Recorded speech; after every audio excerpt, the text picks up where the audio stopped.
Welcome to Eternal Christendom, consecrated to Our Lady for the glory of our Lord. I'm Joshua Charles. So I just finished up an interview with a dear friend of mine, Dr. Sebastian Morello, who is from the UK. It was very fun. Sebastian is a fellow millennial, but a very impressive man. He's a convert to the Catholic faith, a great public intellectual, and I think you will enjoy it a whole lot. We talked mostly about his conversion, but as happens frequently with him and I, there were a bunch of fascinating tangents that we went down a little bit, and certainly laid the groundwork for future interviews that I think you guys will enjoy as we move forward with various topics that he and I are both interested in, and related to history, philosophy, theology, Christendom, just amazing things that I think will be edifying. So, but before we get into the interview, I wanted to give you his biography.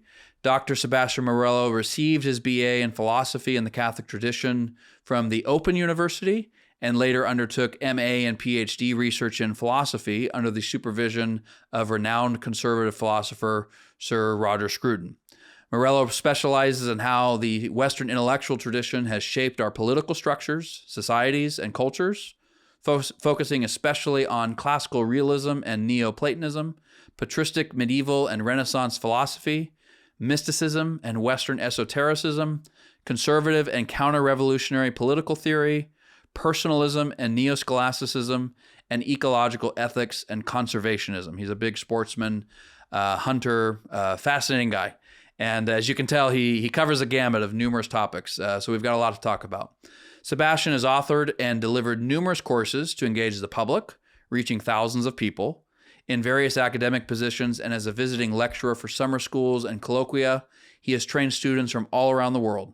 He is the author of many books, including the Routledge monograph, Conservatism and Grace, The Conservative Case for Religion by Establishment, and a work of metaphysics entitled The World as God's Icon, Creator and Creation in the Platonic Thought of Thomas Aquinas.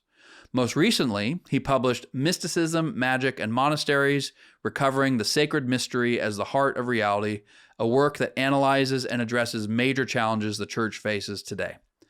Morello writes for various magazines and journals, and currently works as a contributing editor, editorial board member, columnist, and filmmaker of the European Conservative, a respected popular journal of political and social criticism. If there's any serious conservative article that I'm reading these days, I'd say 7, 8, 9 times out of 10, it's coming from the European Conservative, and at least half the time it's coming from Dr. Sebastian Morello. So without further ado, my interview with Sebastian. All right, so I'm here with Dr. Sebastian Morello, a friend of mine, a more recent friend, a fellow convert, and we've just read your very impressive biography, Doctor, and it's an honor to have you here. Well, thank you very much for having me. The honor is mine. Well, you're here for a few reasons. One, you're British, and we Americans always fawn over British accents, so we need that. The second one is because you're a convert, with a very interesting story. The third one is because we're friends, new friends, but we're friends. And we're both of a similar generation. I think we're like within a year of each other. So we're both millennials on opposite sides of the pond. And we both sport facial hair is coming back, and all of our Roman friends are upset with us. I just had a priest tell me the other day we need to all be Roman with respect to facial hair. But and then finally, I'm trying to remember. Because you're great on the Church Fathers, Joshua. Yeah. So you can try to tell me there was a Church Father who was a great defender of the beard. And many Church Fathers. The one I'm thinking of has a wonderful quote. He said, only men and little boys do not have beards, neither of which am I. So there you go. Yeah, exactly. No, and then the final one is because you're a great scholar, and you're a great thinker and a great public intellectual whose ideas and thoughts I think need to be more generally out there.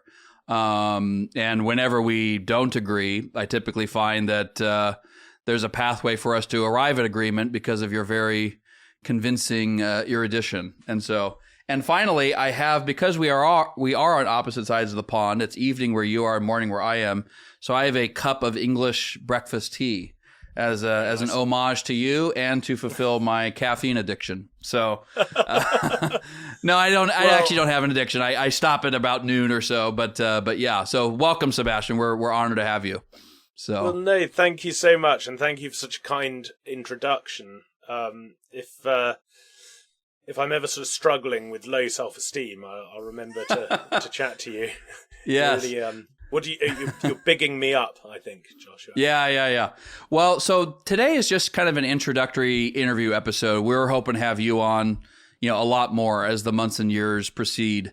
And so we'll kind of go wherever the Spirit leads. And before we get into it, we like to say a Hail Mary, and then we like to ask the patron saints of each person, assuming the person on the other side is a Catholic, to pray for us.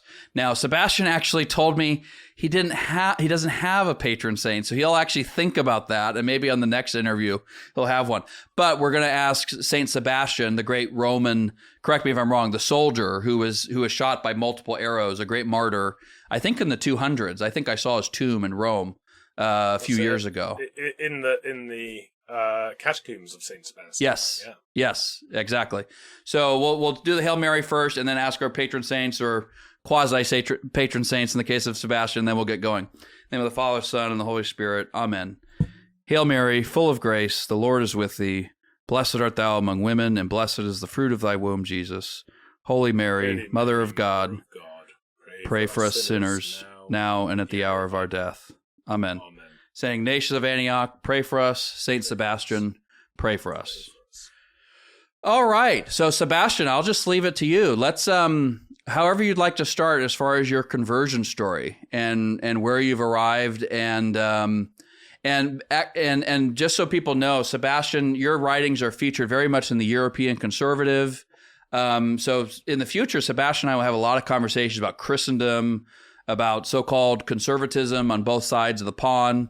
What authentic conservatism is. You wrote a great book called Conservatism and Grace, the conservative case for religion by establishment, I think is what the full. So basically, established religion. And so you take it wherever you want, my friend, and I'll just interject if I want to clarify something for the audience and ask follow-up questions. So let's get to it. Sure. Where do you want me to start, Joshua? What do you have in mind? Wherever you feel is most appropriate. Where did you start before you were Catholic? Where did you come from? And then I know that your journey to the church very much went on a massive detour through India, and so just any and all of that. Okay, golly. Well, I'll try to give you the whistle-stop tour so that I don't bore the socks off your listeners. But I was baptised at St. Mary Redford, just outside Bristol, which is an absolutely glorious ancient medieval church. Elizabeth I, for all of her many shortcomings, had a very highly developed aesthetic sense, and one of the things she said was that St. Mary Redford was the finest church in all of the land. So that's where I was baptised. As an Anglican. Okay. And in, I would say, quite a typical Anglican family in many ways. That general sense that any overt expressions of religiosity were deemed slightly embarrassing, and religion was very much something for a Sunday morning. And that was it, really, I would say. Although, of course, that division or divorce between the secular and the sacred has largely infected, I think, Catholicism as well, more or less. In the UK or in general? I think worldwide, as far as I can tell. Okay. I'm talking about mainstream, because of course you do find pious Anglicans, and I think for much of my life, my father was one of those, a more pious Anglican who was, often reading the lesson at church and was very keen for us to attend church on a Sunday morning. And I went off to a boarding school in my teens, which was a very Anglican boarding school, so chapel every morning, twice on Sundays. So that was kind of part of the culture of the school. How old were you when you went to boarding school? I had gone to boarding school as a little boy, and then we had a time of living in Africa when I was in my early teens, and then what country? When I was in South Africa. South Africa. Okay. Yeah, in Johannesburg. My father was overseeing a large American computer software company. Okay.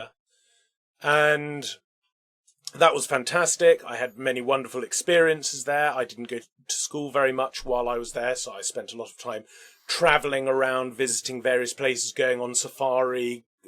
Amazing. I did a kind of short apprenticeship as a game ranger there, or under a game ranger, I should say, in order to learn how to track animals and things like that. So I really had this kind of immersion in the wilderness of Africa. And Africa is a continent I have a very deep affection for. You may have seen I recently made a 3-part documentary about South Africa. I went back there and looked into the political and the conservation situation going on there. So then after that experience, going off to a kind of pretty old-fashioned, stuffy Anglican boarding school was not terribly easy, because I'd had a real taste of what it is to be fully alive, I suppose. And it was a pretty nasty boarding school. You know, the teachers were more or less totally incompetent. They didn't really know very much at all.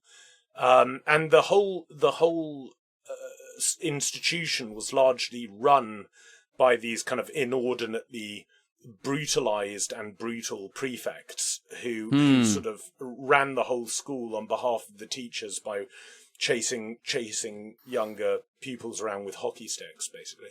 So it was probably the Victorian boarding school system's last hurrah, really. Okay. And whilst looking back, I'm kind of amazed at that whole institution, because it's a very strange phenomenon. You know, it's an education for empire, essentially. But we don't have an empire anymore, so it's a kind of bizarre hangover of imperial days. Sorry, you were going to ask. No, how is that? How, that's a very interesting phrase. Like, explain that to us Americans. I know we have audience all over the world, but for anybody who may not be familiar with what you mean by an education for empire, what do you mean by that? Well, I think, you know, the ancient Western conception of education was essentially a coalescing of 3 different principles. And more or less throughout history, they fragment and they come back together. And you certainly find them coming together in a very interesting way in the non-monastic education that was provided in the medieval period and the early Renaissance. So particularly the courtly education that was provided to kind of lay or temporal leaders. And those 3 principles that came together to form a single schema of formation for the human person were essentially the temple, the academy, and the gymnasium. Those were the 3 principles. And we get them from Athenian culture, essentially. And what happens is that in the Western civilization, those 3 principles become baptized, and the temple becomes the chapel and the church, the academy becomes the classroom and the lecture hall and the tutorials, and the gymnasium becomes, you know, the rugby pitch and the kind of the traditional games and sports that we have. And it's not obvious what the gymnasium is for, because it's actually not what it's understood to be today. It's not simply the sculpting of the body and, you know, getting fit and healthy and so on. Principally, the purpose of the gymnasium was to develop moral virtues. So you know, if you think about how the schema worked, you would go into the temple or the chapel, and that would give you the final cause, the end for which you exist. And as Aquinas says, the final cause is the cause of all causes. So, you know, once you know the end for which you exist, you know the entire purpose for which you're doing everything else. And then you go into the academy and you're developing you're not only getting content, because this is part of the problem with the academy today is that we're all kind of under that sort of Guenonian reign of quantity, and we think of education simply as just shoving in more and more content into people's brains. Yeah. But actually, whilst the academy did always focus on the accumulation of information and knowledge about your own civilization and great texts and so on, these were principally to facilitate the transformation of the mind, so that the mind developed certain habits. Right? You had mental habits, intellectual habits that enabled you to possess the truth in a habitual or an instinctive way. Let's say that it was something being built onto your nature. It's what we in the English language call second nature, right? Yeah. And that was really the idea that was the role of the academy. And then you would go out onto the sports field and you'd try and develop those practical habits or virtues, where essentially you were putting people in extremely tense positions where there was a huge amount of pressure on them. There was a lot of expectation, and the passions were running very high. And the idea was, could this person still consistently exercise certain virtues, the virtues of a gentleman, in that kind of a context? Yeah. And that was really what these games were created to do. And in fact, even today, we talk about good sportsmanship. Not to refer to playing the game well, but actually if somebody has demonstrated a real sense of wanting to appreciate the other, wanting to exercise magnanimity on the sports field, those kinds of things, we call it good sportsmanship. Why is that good sportsmanship? Because he's exercising the virtues of a gentleman when the entire context of the situation in which he finds himself does not lend itself to that at all. Yeah, yeah, right? Yeah. And then, and basically the idea was that if you put someone through consistently for years, an education of that kind, he could go and run India, or he could go and conquer the Zulus, or whatever, right? Yeah. And that's kind of what this is. That's what I meant really by an education for empire. So that's great. Well, first, a quick note. I want to put a few things on the table that we won't discuss right now, but I think it'd be great for us to discuss in the course of this conversation. First one is, I just attended my first full rugby game recently, right. And I loved so much about it. I don't think it's a sport for me. I think it's probably a bit too rough for me, I admit. I come from an athletic family, but once I went into music, my dad, who is like an athlete extraordinaire, didn't want me, doing too much that could break fingers, essentially, because I had to play the piano. I loved how masculine it was. Number one, it was just a man's game. It was great. But then the thing I loved about it even more is exactly what you just said. Afterward, I had never seen this sport. It typically an American sport, maybe in the UK. I did Little League when I was younger, and I've, had all sorts of friends involved in different sports. And it's very typical for both teams to line up and sort of cross each other and shake each other's hands or give like a high five or something of that sort, or a low five, as it were. And, good sportsmanship, right? But the rugby guys, they were like alternating team members, and they huddled up and they were like hugging each other, embracing each other, team X, team Y, team X, team Y, all in a circle. And I was told I had some family who was visiting. It was their son who was playing, and I came out to support.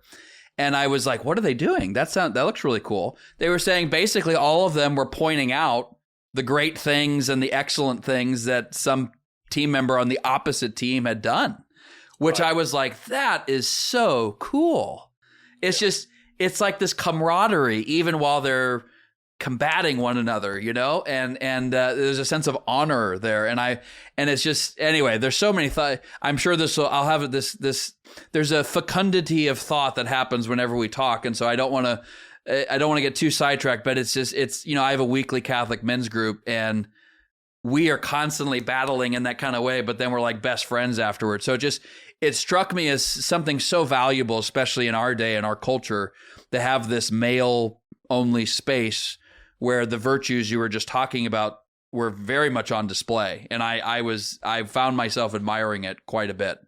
So yeah, and actually, as you grow up and you start to realize how those intellectual habits that you acquire throughout your life can lead to some very combative situations. Sure.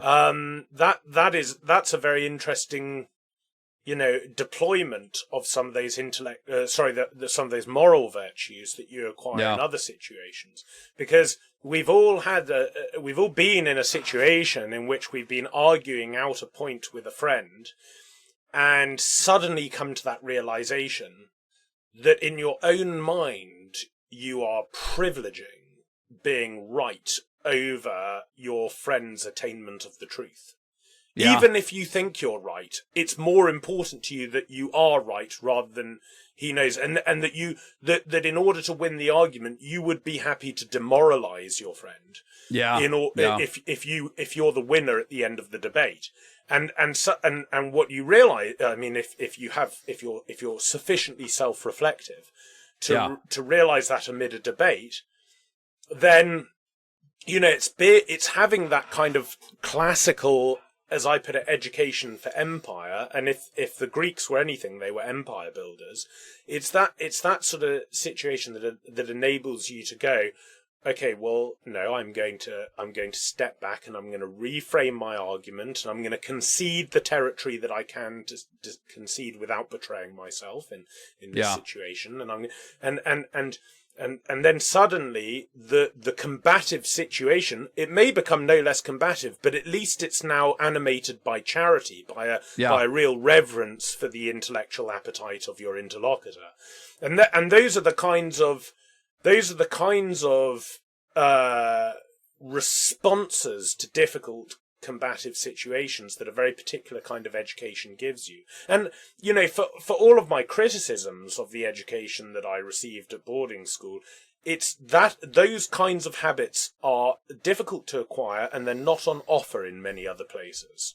Yeah, no, and it, everything you're talking about ultimately stems from that realization of the final cause, God, who is the origin but also the end. And so would you say, I know this is a bit too simplistic perhaps, and it's not intended in any sort of dualistic way, but as far as the temple, the academy, and the gymnasium, in Christendom, that sort of became obviously the church, understood as the chapel, because the church includes the laity, as you and I often talk about. So the church is not just the priesthood, it's also the laity, but the chapel, specifically where divine liturgy, divine worship is done, the academy of the university, and the gymnasium. Would you say that knightly culture, chivalry is part of this gymnasium, this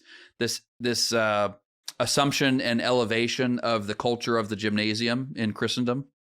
Yeah, I mean, that is certainly, when I referred to the way that the academy survived outside the monastic elite in the Middle Ages, was largely through the temporal elite in the courtly communities, in castles and palaces. That was definitely what I had in mind, because the code of chivalry, which is a moral code, obviously, is not a code in the Napoleonic sense. It's not written down anywhere. Sure. It's not a list of principles or articles. The code of chivalry was written on the heart of the knight. When a knight lived by the code of chivalry, it was because, as Ezekiel puts it, his heart had gone from one of stone to one of flesh. And that was how he had become this kind of noble, admirable person, whose ideal was not to go and trample the poor and take his belongings and enrich himself, as it had been for his predecessor, the Saxon warlord, the Roman centurion, the Viking, whatever. Yeah. His ideal was to defend and protect the poor. Now, obviously, granted, not every knight attained to that ideal, but the fact that the ideal had so radically changed is not insignificant. So that is really where the gymnasium, the idea of physical prowess leading to moral transformation, is heavily represented in the high centuries of Christendom, I think. And before we proceed, because this is all fascinating, this could be an interview on its own. But I'm reminded when you're talking, I'm reminded of Burke's line. It's either in the Reflections on the Revolution in France, I think it's that one, but maybe it's his letter to the Assembly member in 91, I think, 1791. In the midst of the French Revolution, he talks about, you'll probably remember it, this just came to mind, so my memory may be lapsing a bit, but he talks about, I think he's basically talking about the culture of chivalry, and he's saying that it's dead, it's over.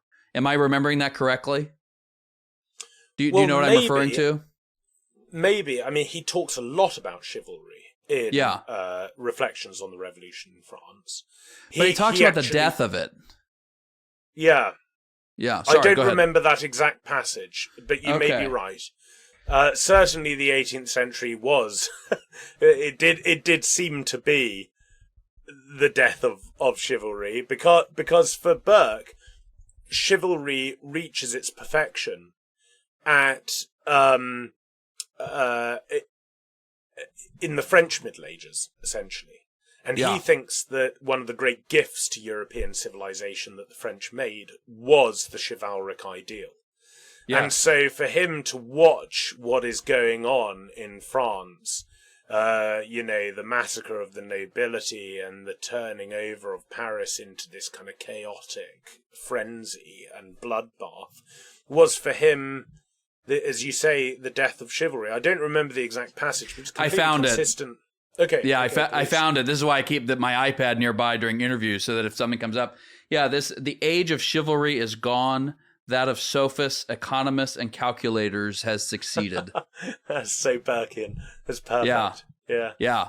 What? So could you now that we have the quote, like, any further thoughts on that aspect? What was he referring to, and why did he think that was dying in the French Revolution? Well, so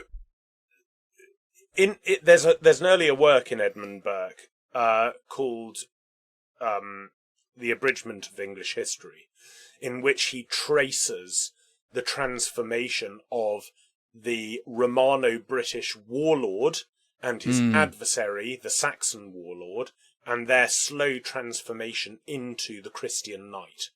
Wow. And he traces that, and the explanation that he gives is the social operation of grace. So he thinks that the church arrives and that the church becomes this incredible liturgical and sacramental presence, and this actually transforms the nature of this particular elite class in society. So, as I said, their ideals completely change. Yeah. Now, again, as I said earlier, this code of chivalry by which they live is a code that is written on the heart. It's not a set of propositions. It's not abstract formulae. It is an organic code, right, rather than an abstract code.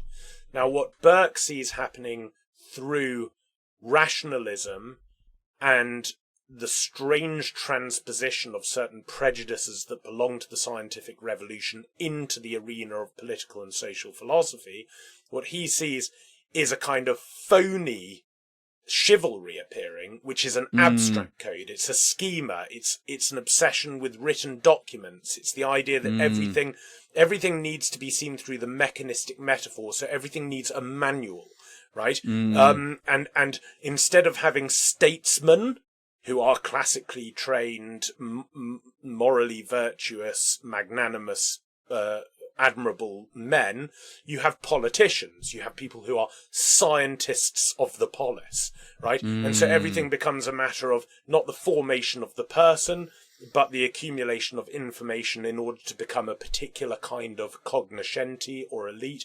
And so he sees this strange. He's one of the first people, really, Burke, to identify what actually we talk about all the time today, which is the dominance of a kind of managerial sort of person in Western society who has a very particular kind of store of information through which he criticizes and critiques everything, and he operates on the polity, always seeing himself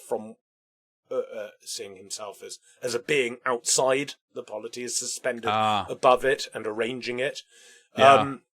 And Burke is one of the first people to see that there are a set of epistemological prejudices that are entering Western culture in the 18th century, which is going to lead to the dominance of that kind of managerial personality in modernity. Well, I don't think he got that one right. No, clearly that's exactly what's happened. But and the alternative is the knight. Yeah. The alternative is the knight. The alternative is the man who is a statesman, who has gone through a very particular kind of education, which isn't one simply of content or a restriction of his purview to a set of mechanisms by which to control people or get what he wants from a set of institutions and communities, but rather somebody who has been transformed by inducting himself slowly into the great texts of his civilization, talking these through with friends, having to be put into situations where he has to exercise the virtues of leadership, like managing a rugby team or whatever it is. Yeah. That's the alternative, which gives you not the politician but the statesman. Yeah. Again, there's too much fecundity of thought when we talk, so I'll have to very purposely limit myself. But it's very sad seeing the state of education. I'm sure it's very similar in the UK, where there's nothing higher than so-called skills and career on the horizon for many students. And, we have what's in the US, maybe they have this in the UK, but in the US in the public schools, we have something that's called AP, which means Advanced Placement. And it's put out by this thing called the College Board. And if you take these AP classes during high school, you get university credit at many places. And so it's kind of a way of getting ahead on college. But it's kind of become this sort of treadmill of get as many APs as you possibly can among parents. And it's gotten worse and worse and worse as time has gone on. I have several mentors who continue to teach at my high school, the high school I attended. And it's just the end of the person is lost. Moral virtue is lost. It's just a matter of checking off all of these, managerial, have I imbibed this sort of abstract knowledge sort of thing? Because it's not incarnated in anything. You're not learning to do something in a community. You're stuffing your head more with so-called knowledge. You're vomiting it out on a test, and then you get university credit for it. So it's like the whole system is geared toward this sort of abstraction, this sort of that you're talking about. And so it's very, very sad in many, many ways. And so, and one of the reasons I find your work so important is it's an overused term, but you're trying to re-enchant the world and show that there's a much, much better way rooted in our history and in our tradition. So one final question, and then we move on to the rest of your conversion.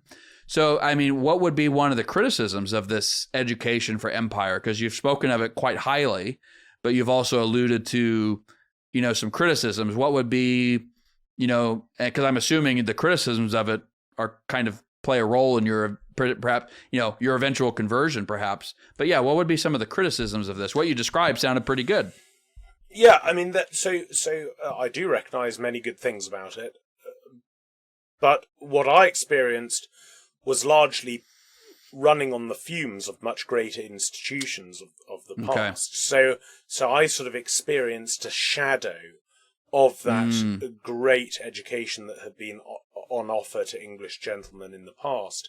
And I've largely had to piece together what was this weird education that I experienced as a child, what were they actually trying to do? And of course, as I've read and I've tried to understand, I've realized, okay, they were just doing a really awful job at trying to keep going an institution that had actually been established by much greater people. Interesting. There are other criticisms, of course. There's something inherently problematic about Anglicanism as a creature of the culture and a creature of the state, so that it never really has that kind of that it doesn't have that authority over you that a church is supposed to have. And so for a very long time now, the Anglican Church has largely played the role as a kind of joke in English society. And it's an open joke, and everyone's very appreciative that it's able to bestow a kind of dignity on great ceremonial occasions, like the funeral of the Queen or the coronation of King Charles or whatever it is. But in the end, you're always dealing with an institution that everyone in the country sort of feels is one great, slightly ridiculous act of theatre.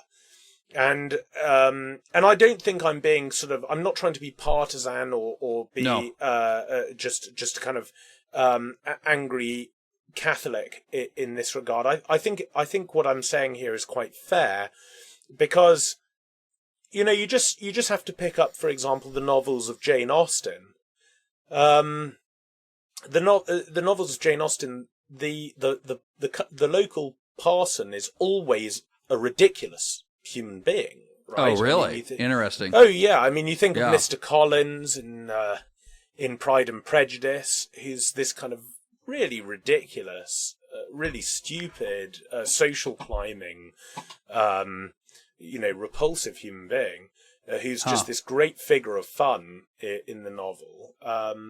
The only remotely admirable clerical figure in the whole of Jane Austen is I forget his name, the main figure in Northanger that must be a reflection of his greatness. Then you can't even remember his name. Yeah, no, it's in Northanger Abbey. I forget his name, but he. Sure. Oh well, there's also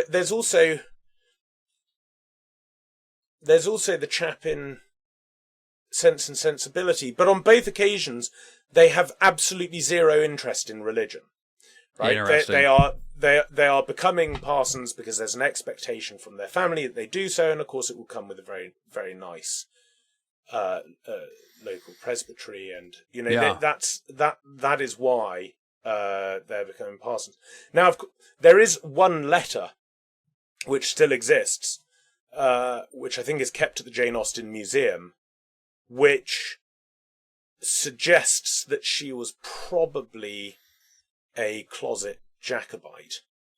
Really? And that her sympathies were very much with the king over the water.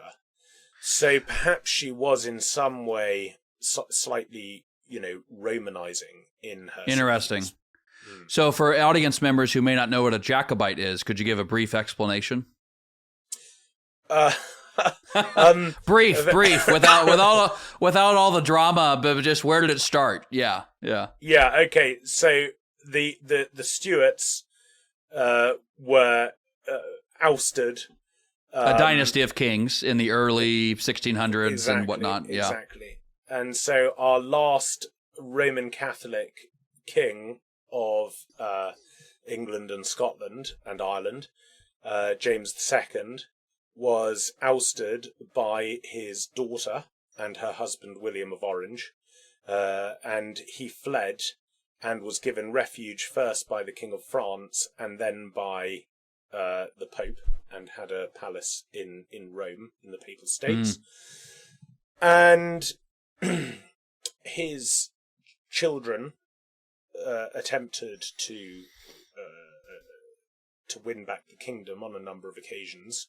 Yes. First with the 1715 and then with the 1745, the second of which was led by that great romantic figure, the Bonnie Prince Charlie, who arrived in the Scottish Highlands with just a few men and managed to raise all of the clans who marched under his banner. Yeah. Wow. And he went into England. And in fact, he would have become King of England. He would have succeeded had he not had a team of very poor advisors.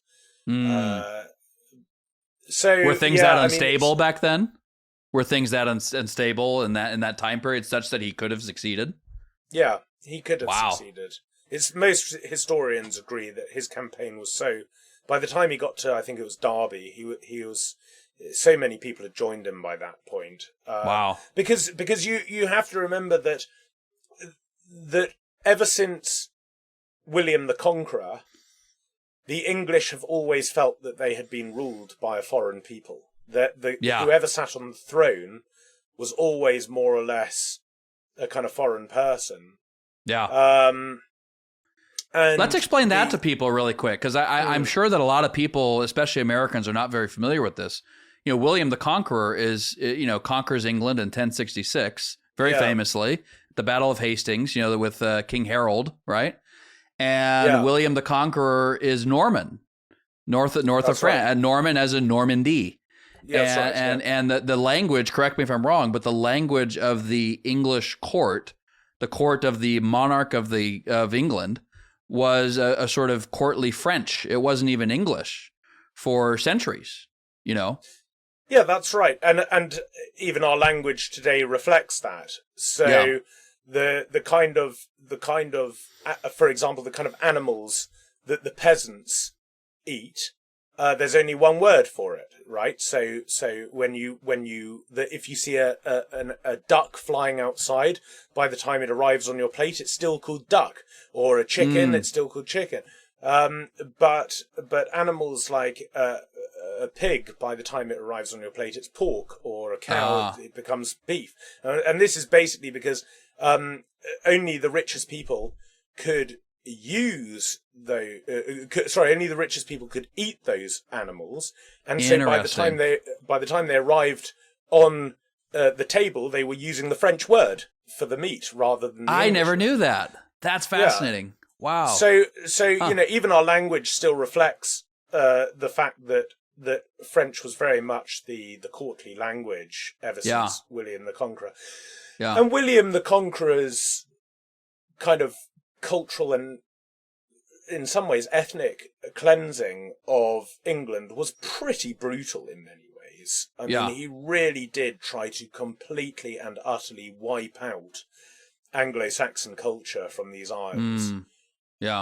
And in fact, he did succeed. We have almost no literature other than Beowulf and things. We really have no Anglo-Saxon literature. We don't really know the folk tales and the fairy tales, the old songs, anything. It was just, all of it was just forbidden, and people were punished if they tried to keep that alive. Tolkien wrote his legendarium of Middle-earth because he felt that the Anglo-Saxon people never had their own mythology. They had this ridiculous French thing called King Arthur, and so he wanted a true Anglo-Saxon mythology, so he thought he would create it all by himself, which only a kind of English eccentric would think of doing. So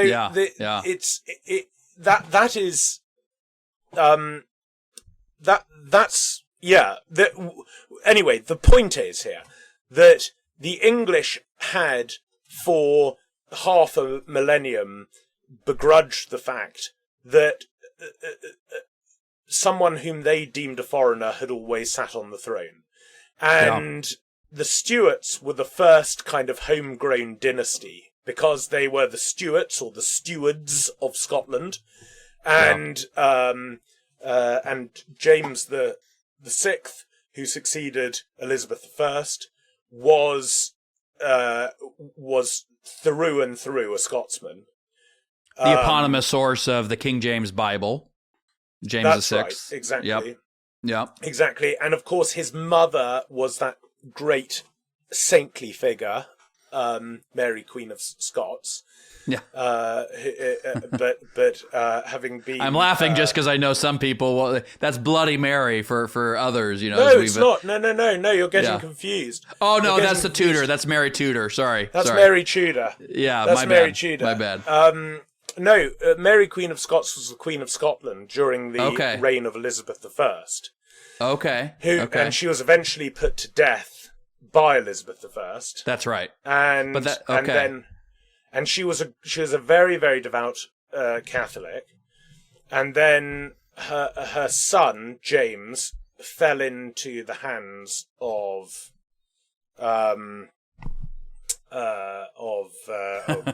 what's his name? The famous Scottish Calvinist. Knox. John Knox. Thank you, John Knox. Yeah. Thank you very much. Yeah. Who, granted, had a very impressive beard, but other than that, he was a pretty unpleasant person and a very poor theologian. Yeah. And he turned James into a radical Calvinist. Yeah. Which I think his mother would have found very distressing. Yeah. Although, strangely enough, James always maintained this great love and admiration for his mother, and did consider her basically a martyr. Yeah.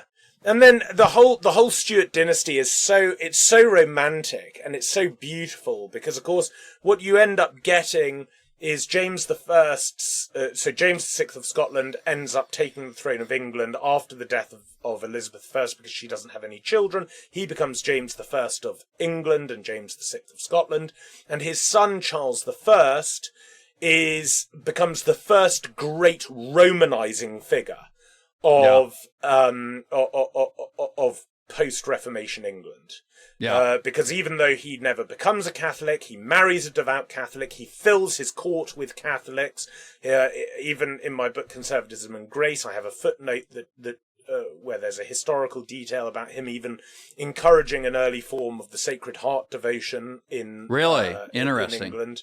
Yeah. Wow. And this was basically because he had gone on a mission as a young man to go and find a wife in imperial Spain, and had been so amazed by the Good Friday processions in the south of Spain that he thought, I've really got to import some of this into England. And then he ends up with Archbishop Laud as Archbishop of Canterbury, and this fantastic kind of liturgical revival starts taking place that a lot of the dreary Protestants they can't bear it. So, and there was this great ascendancy happening at the time of these, what became the Whiggish oligarchs, but at the time were these sort of bourgeois industrialist dissenters and Puritans, and they were very much taking over Parliament, and they kept on trying to drive through enclosure acts because they wanted to enclose the land and keep it all to themselves, because Puritans, for all of their renunciation of the world, actually have a very long history of being extremely rapacious. And so well, really quick, because I know most people have no. Just because I know most people have no idea what the enclosure you're referring to is. Right. And so, and let's get back to your conversion after this, because I do want to cover some of these historical. Yeah, sorry. No. I love it. No. This is great. I want to come back to some of these things because it's fascinating. But essentially, I'll just do the super quick version. Charles the First. My last name is Charles, so I feel a little bit sad for him. But he's beheaded.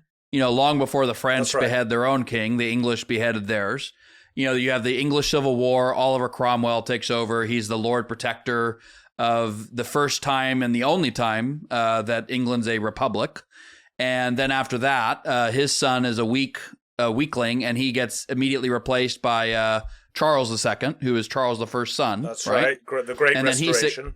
And then he's succeeded by James II, who is not Charles the important point for this story is that Charles II converts to Catholicism on his deathbed. Oh, right? I thought that was James II. Okay, so that was Charles. No, James II is already a Catholic. He's already Catholic. Okay. The thing is that when Charles I was beheaded, and I know that it's that a lot of Catholics would feel uncomfortable with calling him a martyr, but if you read his testimonies, he is very much dying for what he sees to be the apostolic faith in his land against the Puritans, and he wants to die for the visible church against this kind of invisible faith church of the Protestants, which he thinks is a phony church, and he's dying for the bishops in his view. Yeah. So, and remember, this is long before the Leo XIII declares that Anglican orders isn't valid. So everything's kind of a bit more up in the air at this time. Sure. Anyway, when he was beheaded, Charles II, who was at that time Prince Charles of Wales, he went and hid in an oak tree so that he couldn't be found. And that is why you'll find hundreds, perhaps thousands, of pubs throughout this country called the Royal Oak. They're all named in honour of the oak that protected Charles II. Interesting. And Charles II was secreted out of the country by a Catholic priest. Okay. And he didn't become a Catholic during his reign, and that's, maybe that was for the best. He probably would have caused a lot of scandal had he done so, because he let's just say he was not content with only one or two mistresses. Okay, fair enough. But when he was on his deathbed, his brother came in, who of course was to succeed him.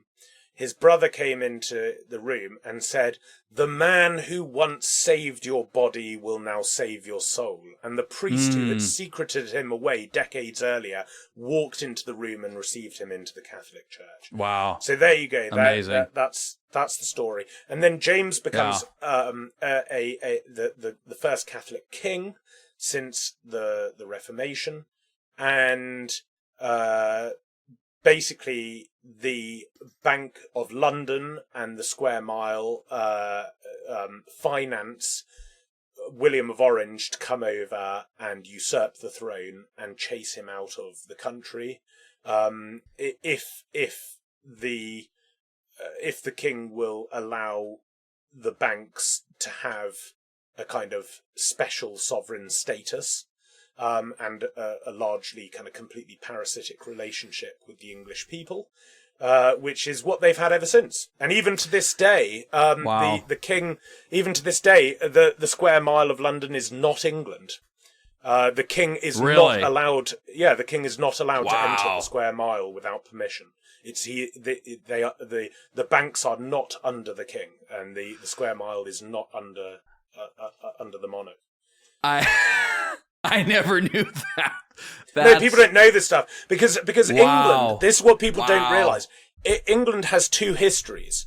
England is the beautiful land of agrarian living and rolling hills and wonderful sandstone villages and the Cotswolds and little copses and woodlands and spinneys and fox hunting and deer stalking and all the things that I love, and I have a deep affection for this land and its landscape, and that's all true. But there's another history to England, which is a very dark history. Yeah. And England certainly has a very, very dark history that runs parallel along with with all the things for which it's also admired the world over. We need to do another interview on England's dark history, because just a quick comment here, and then we'll get back to your conversion. And just so people know, the reason why the errors of James II, who was ousted, so William of Orange, and why am I blanking on his queen it's now called the Glorious Revolution of 1688, and it was basically, correct me if I'm wrong, but it was essentially when Parliament, William and Mary, that Parliament absent the monarch. That's how I understood it, because prior to that, Parliament always included the monarch, and so Parliament, understood as Lords and Commons, asserted its sovereignty essentially over the monarch. Even if there's a sort of nominal the executive powers. Yeah, the executive powers were reversed. Yeah. So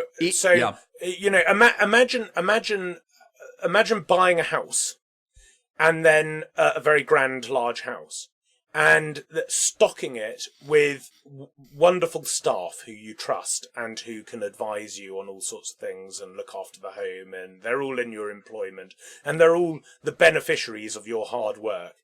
And then imagine one day coming home and they're all standing there in the hallway and they're saying, we're in charge now, and you're going to do our bidding. That is essentially what happened in 1689. Yeah, no, and we will definitely need to talk about this more in the future, because what I'm about to say is not an assertion that things are always hunky-dory in the Catholic Church. That's not true. One of the reasons I became Catholic, everybody knows, through the Church Fathers, but a particular aspect of the Fathers is they unpacked a theology, very biblical, of how the one true church is maintained amidst subversion from within and attack from without. And so, what I'm about to say is not, everything's hunky-dory in the church all the time. You and I both know that's false. Sure. You've had even more experience with it than I have. But I don't think people are aware. Man, there's so much to get into, but we need to get back to your conversion, but we will definitely talk about this. But I don't think people are aware, when you look at history in the grand scheme of things of Christendom, that if you understand that God established a spiritual power, namely the Catholic Church, with the apostles and the successors of the apostles as their heads, ruling from thrones, as Jesus says in Matthew and Luke, and then there's a reference in the Apocalypse, chapter 20, verse 4, of these thrones being set up for those to whom judgment is committed, as Apocalypse says. So this kingdom of thrones, which is an imitation of the Davidic kingdom, but instead of being in one particular, sacra terra, it's the whole world. The whole world has become a holy land, a holy globe, in preparation for the ultimate union of a new heavens and a new earth. And so the church is that kingdom, and it's the spiritual power, and that there are temporal powers of those who come into this church. And, for example, if St. Peter received a convert, that convert is under the fatherhood of St. Peter and the other apostles as well. But if that convert becomes a king, he doesn't cease to be under the spiritual headship of Peter. So that's essentially what Christendom is that the spiritual headship doesn't cease simply because the convert becomes a temporal ruler, an emperor, a king, a prince, whatever. And, there's lots to sort through in that. But if you understand this relation of spiritual and temporal, and then you see how frankly, I don't dignify it with the name Reformation. We don't, because I don't think it is a Reformation. It's a revolt. Sure. But the Protestant revolt really laid the groundwork for the temporal overtaking the spiritual, and how finances and what you just said is incredible. I never knew that even to this day, the king needs permission to go into this area of London, the city of London, right? I've heard things about that. Okay. And it's finance power. It's finance power. So it's the rule of the temporal over the spiritual. It's a complete inversion of the order of Christendom. And, we don't have to get into this, but I think that will culminate in the reign of Antichrist, which is a sort of climax of the reign of the temporal over the spiritual under this sort of pseudo-religious guise. I think that's essentially what Antichrist will be. And so there are a lot of dark things here, as you said. And in this case, it's taking an ancient Christian constitution that we received from when, it started to develop organically when Alfred the Great was trying to push back the Dane law. And of course, who King Alfred the Great, his godfather was the Pope. His godfather was the Pope, and he visited his godfather 3 times, and in Rome. And we received this ancient Christian constitution, and what I just explained about the role of the City of London, about what happened in 1689, about the financing of a usurper so that the king could be subordinated to his own advisors. All of this to give them complete sovereignty is essentially to take an ancient Christian constitution, turn it on its head, and then place Mammon at its head. Yes. Right. Yeah. Mammon then receives this privileged place above the entire ancient sacral constitution of the land. Well, and I just had an image come to my mind. This may be a little bit simplistic. Correct me if you think I'm wrong. But the ancient Christian, again, there's sin all throughout Christendom. There's people doing all sorts of bad stuff. So we're not saying it was all perfect and hunky-dory all the time. Sure. There is no utopia this side of eternity. Absolutely not. And any time anybody's trying to achieve utopia, they're actually doing the work of Antichrist. So we're not saying that. But the order of Christendom is you have priesthood, king, mammon, essentially. But what you've just described is it's mammon, king, and via Anglicanism, priesthood. But now it's a fake priesthood with invalid orders, supposedly in a sense under a king. I know that they would dispute some of that. Okay, fair enough. But so there's details, but the king is the head, or the queen is the head of the Church of England. But they themselves are subordinate to mammon. So it's a complete reversal. The king remains in the middle, but now it's mammon reigning over him instead of the successors of the apostles. Yeah, and so to go back to the, my boarding school experience from all of that, that is very much how the Anglican Church was presented. That we're all there doing the serious stuff of getting this elite education so that we can go off and work in these new big businesses and make lots of money. And the Anglican Church is kind of there. It was not really obvious what the role of the chaplaincy is. I mean, really, the most important role that the Anglican chaplain of our school seemed to have was, explaining to us in our final year how to use different types of contraceptives. Really? Wow. Yeah, I mean, that was his kind of most important role in the school. Was it within the context of marriage, or was it just... No, of course not. Whether you're using your member, whatever context it's in. Yeah, so, yeah. And now what I would say is that despite all of that, having a church on the grounds of the school that was over 1,000 years old, and going in there and singing hymns and listening to psalms every morning, week in, week out, for years as a child, has its effect. Oh, yeah. And I remember I was appointed in my last year the school bell ringer. And my job was to get up a little bit early than everyone else and go and ring the bell. And I liked that because I was an early riser anyway. And I got to wear a special tie with bells on it, which excited me. And I've always wanted one of those. Yeah, exactly.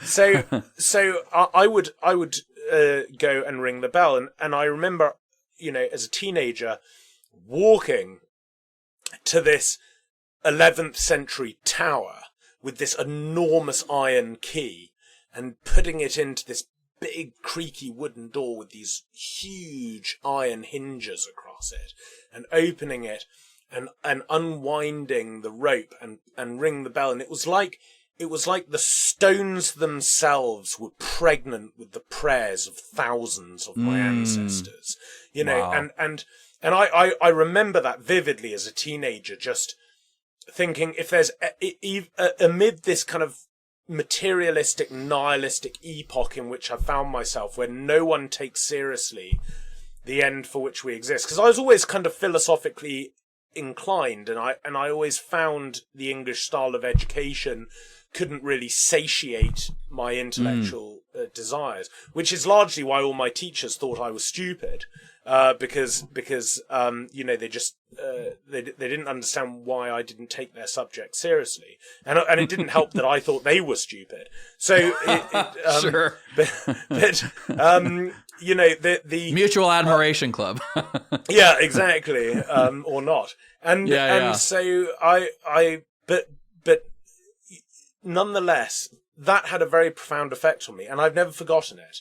And even now, to this day, I have a great love for these ancient English churches that punctuate the entire landscape. And whenever I'm out walking the dog, I like to walk to an old church and go and sit in it for a little while. And they're amazing places.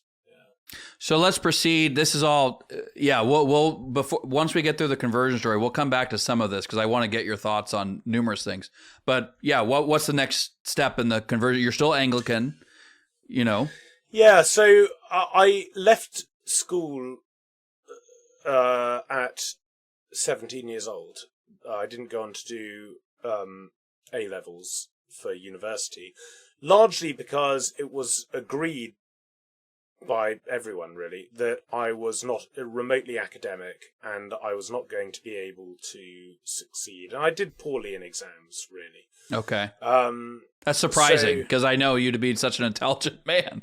But it just shows that intelligence and doing well at certain forms of schooling are not the same thing.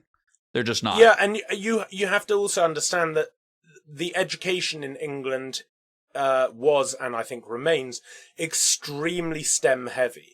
So it's very much, science, technology, engineering, mathematics, that what are considered the hard disciplines, which are essentially disciplines that make you useful, okay?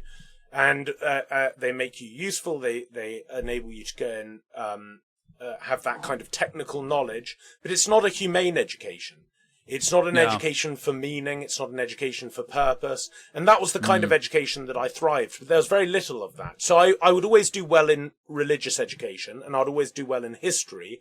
But for all the other subjects, I would struggle. And, and this was interpreted as a lack of ability. But when I left school, I enrolled at a drama college and I started, training for the stage. And so I started reading Shakespeare.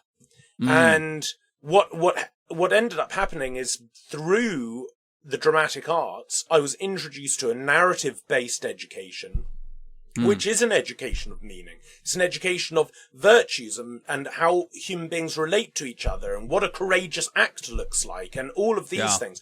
And it just opened up an entire world to me that hitherto had been totally veiled. And suddenly I realized, okay, well, actually there is a kind of education that I'm quite good at. It's just no one pointed me to it before. So quick question. Sorry. You're saying it was No. You said it was entirely veiled, but surely you read Shakespeare in your education. A little bit, but not very much. And the way that poetry and the way that these things were taught at my school was very much try to understand the form in which they're written and try to deconstruct them. Oh, okay.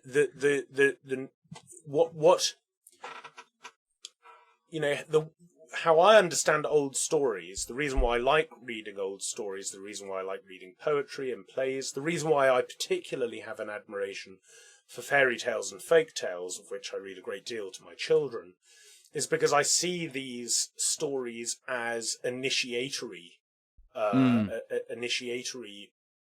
pathways, essentially, so that after this kind of process of deracination that is entailed by modernity, we can actually reclaim the civilization that is actually our birthright. And you do this through entering into the narrative forms of your ancestors. And so I don't ever think of these stories now as there for me to dissect as if I'm a scientist in a laboratory. I see them as these great gifts of our ancestors, and I have to sort of sit at the feet of my ancestors and receive these stories and these gifts, so that when I then go and walk my dog and I walk along the hedgerows and I go through the fields and into the woodlands and so on, I'm not just stumbling about confused in a landscape I don't understand, but the world becomes home again because I'm now standing in a stream of people who came before me, and to use the Burkean contract, I'm in a stream of those who came before and those who will come after. And so that's how I think about these things. And it was really studying drama. When you study drama, you're not reading these stories, and you're not getting into these fascinating, well-constructed dialogues so that you can write a clever essay on them, but it's so that you can embody them and you can become these texts. You can incarnate the text in your person. And that's a thrilling experience. It's a completely different kind of education.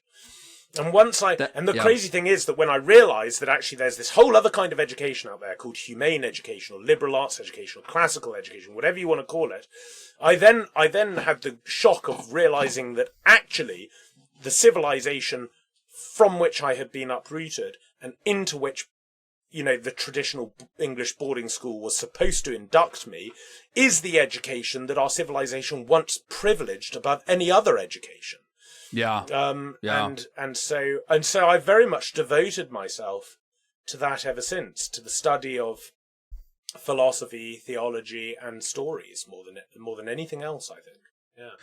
Well, and this is one of the reasons I have such admiration for your thinking, because it's so integrated. I mean, this should be another discussion we have in the future is, the arts. And because I didn't realize that acting played such a catalyzing role for you.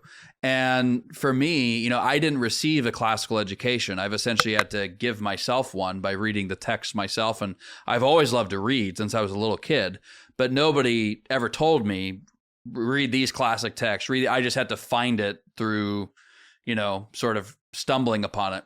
But I do think one of the things that kept me very, very rooted was my education in classical music, because in that you are receiving a tradition.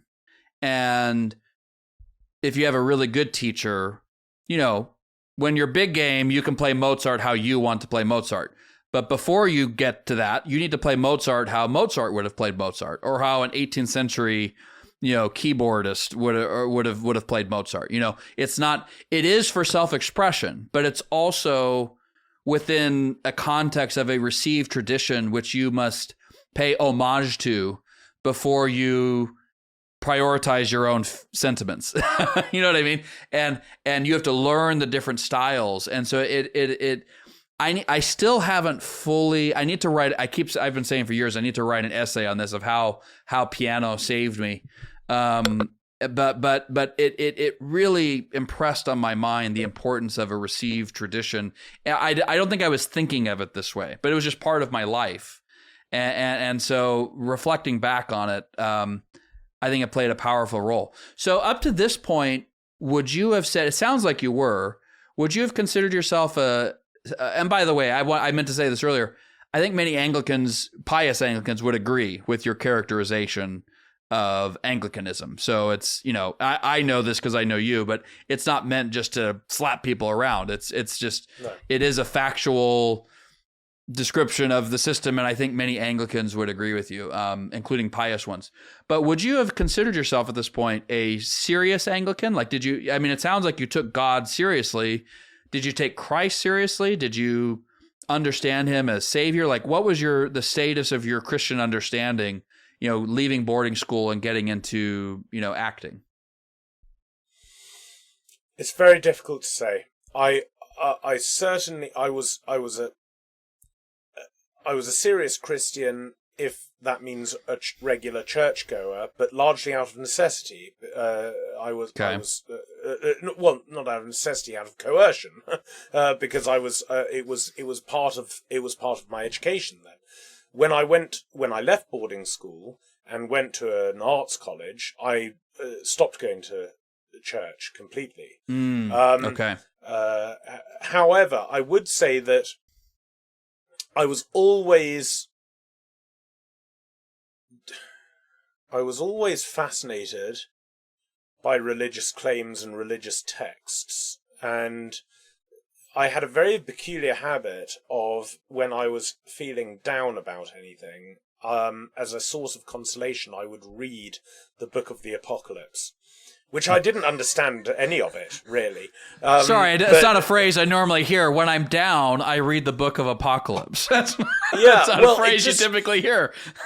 Well, maybe, and I don't think I really understood very much of it, but sure. It just seemed to. It's every time I read that text, and even now when I read the Book of the Apocalypse, it seems to throw me into this incredible, enchanted world and majesty and remarkable things and people interacting with angels and beasts appearing and dragons and it just seemed like everything that every great fantasy writer was trying to do was actually just some kind of intimation of what had really been achieved in the Book of the Apocalypse. And so I would often read this text, and it was really much towards the end of my diploma in acting. My plan was to go off to one of the great drama schools of the country, and I auditioned at a number of them. But I was starting to feel that the whole dramatic world was extremely competitive. There were many superficial aspects to it, and there were a lot of aspects to it that were not very kind. People, cheating each other and being difficult. Sure. And I was increasingly wondering whether this was really the right path for me, and so I started to go back to reading a lot of books of comparative religion, and a lot of books on Eastern mysticism, on Mahayana Buddhism and the Vedanta, and I always had that kind of perennialist, Guanonian sort of impulse, and wanted to find the common threads in different religious claims and religious texts and so on. Now, you've said Guanonian twice. What is that? Sorry. Yeah, I shouldn't be. No, it's fine. Deploying that word with it. No, no. We want to learn. What is? I've never heard it. So, what is it referring to? Sorry, no. I just mean in reference to the French philosopher René Guénon, who was a great believer in the notion that all the religions had a kind of common thread going through them, and that all the religions were exoteric manifestations of this single esoteric current. Okay. And so like French Jordan Peterson. Something like that. I mean, unlike many of the theosophists, or unlike the Blavatskys of this world and so on, his view was very much that actually you could never discover this true underlying esoteric religion without inducting yourself very deeply into one of the exoteric religions. Oh, so interesting. He ended up becoming a Sufi Muslim, living in Egypt, writing many very great books that are highly critical of modernity, and they're worth studying if you're a Christian or a Catholic, not because you'll agree with everything, but because he has a very astute analysis of many of the problems of modernity. And when did he live? Well, he died in the early 20th century. Okay. But one of the interesting things about his school of philosophy, which is known as perennialism or traditionalism, is that there are many people who followed his line of reasoning, and by doing so ended up becoming very devout Christians.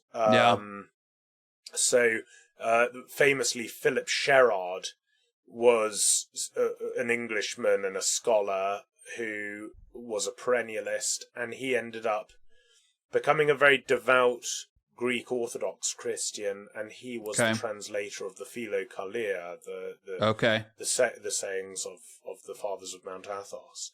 So it's been quite in some ways, and there are a whole bunch of really fascinating Catholic theologians who are very much downstream from that perennialist movement of the last century. So people like Wolfgang Smith and Jean Barella and Jean Hannay.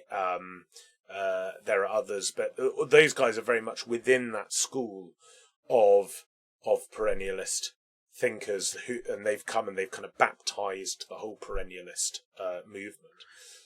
So anyway, now fellows who would be perennialists but who become Catholic, for example, are they still maintaining the Guinonian, as you say, belief that this exoteric religion is really just a manifestation of the esoteric religion, or are they actually becoming convinced Catholics that this is the one true faith and it's not simply an expression of a deeper unity or of some sort? Well, I think that certainly the men I've mentioned there were, some of them still alive, like John Borella, are very, very serious Catholics. Okay. John Borella is, of course, a very great Catholic theologian and philosopher, and I think his daughter is the abbess of one of the biggest traditionalist Benedictine monasteries in France. Oh, wonderful. So yes, I think they are, but at least how I see it, it would be something like this, that true religion comes from without. It enters human nature from without in order to transform it from within. But true religion does so in such a way not to abolish natural religion, but to transform it. So that all of the virtues that either belong to natural religion or are pertinent to natural religion receive a counterpart in supernature, which is actually just the traditional Thomistic doctrine of the relationship between nature and supernature. And so if you really want to understand the way that Christianity works in a serious and thoughtful way in relation to human nature, I think you have to have quite a robust account of natural religion. And tell the audience what natural religion is, in case some of them don't know. Well, natural religion, unfortunately, it has different meanings. So it's an equivocal term, and it's not entirely clear what the univocal sense is on which we're equivocating. Sure. But sure. Natural religion, you can talk about natural religion in terms of the end of man's religious appetite. So man is looking for his creator. Man knows that he doesn't create himself and that he's contingent on his creator. He knows that he's in a fallen condition, that he seems to carry some kind of guilt. Naturally, and you'll find this across the entire world, he feels himself driven to offer sacrifices to some kind of deity on which he is dependent and whom he wants to please and whose wrath he doesn't want to provoke. So this is phenomena that you will find wherever you find human beings.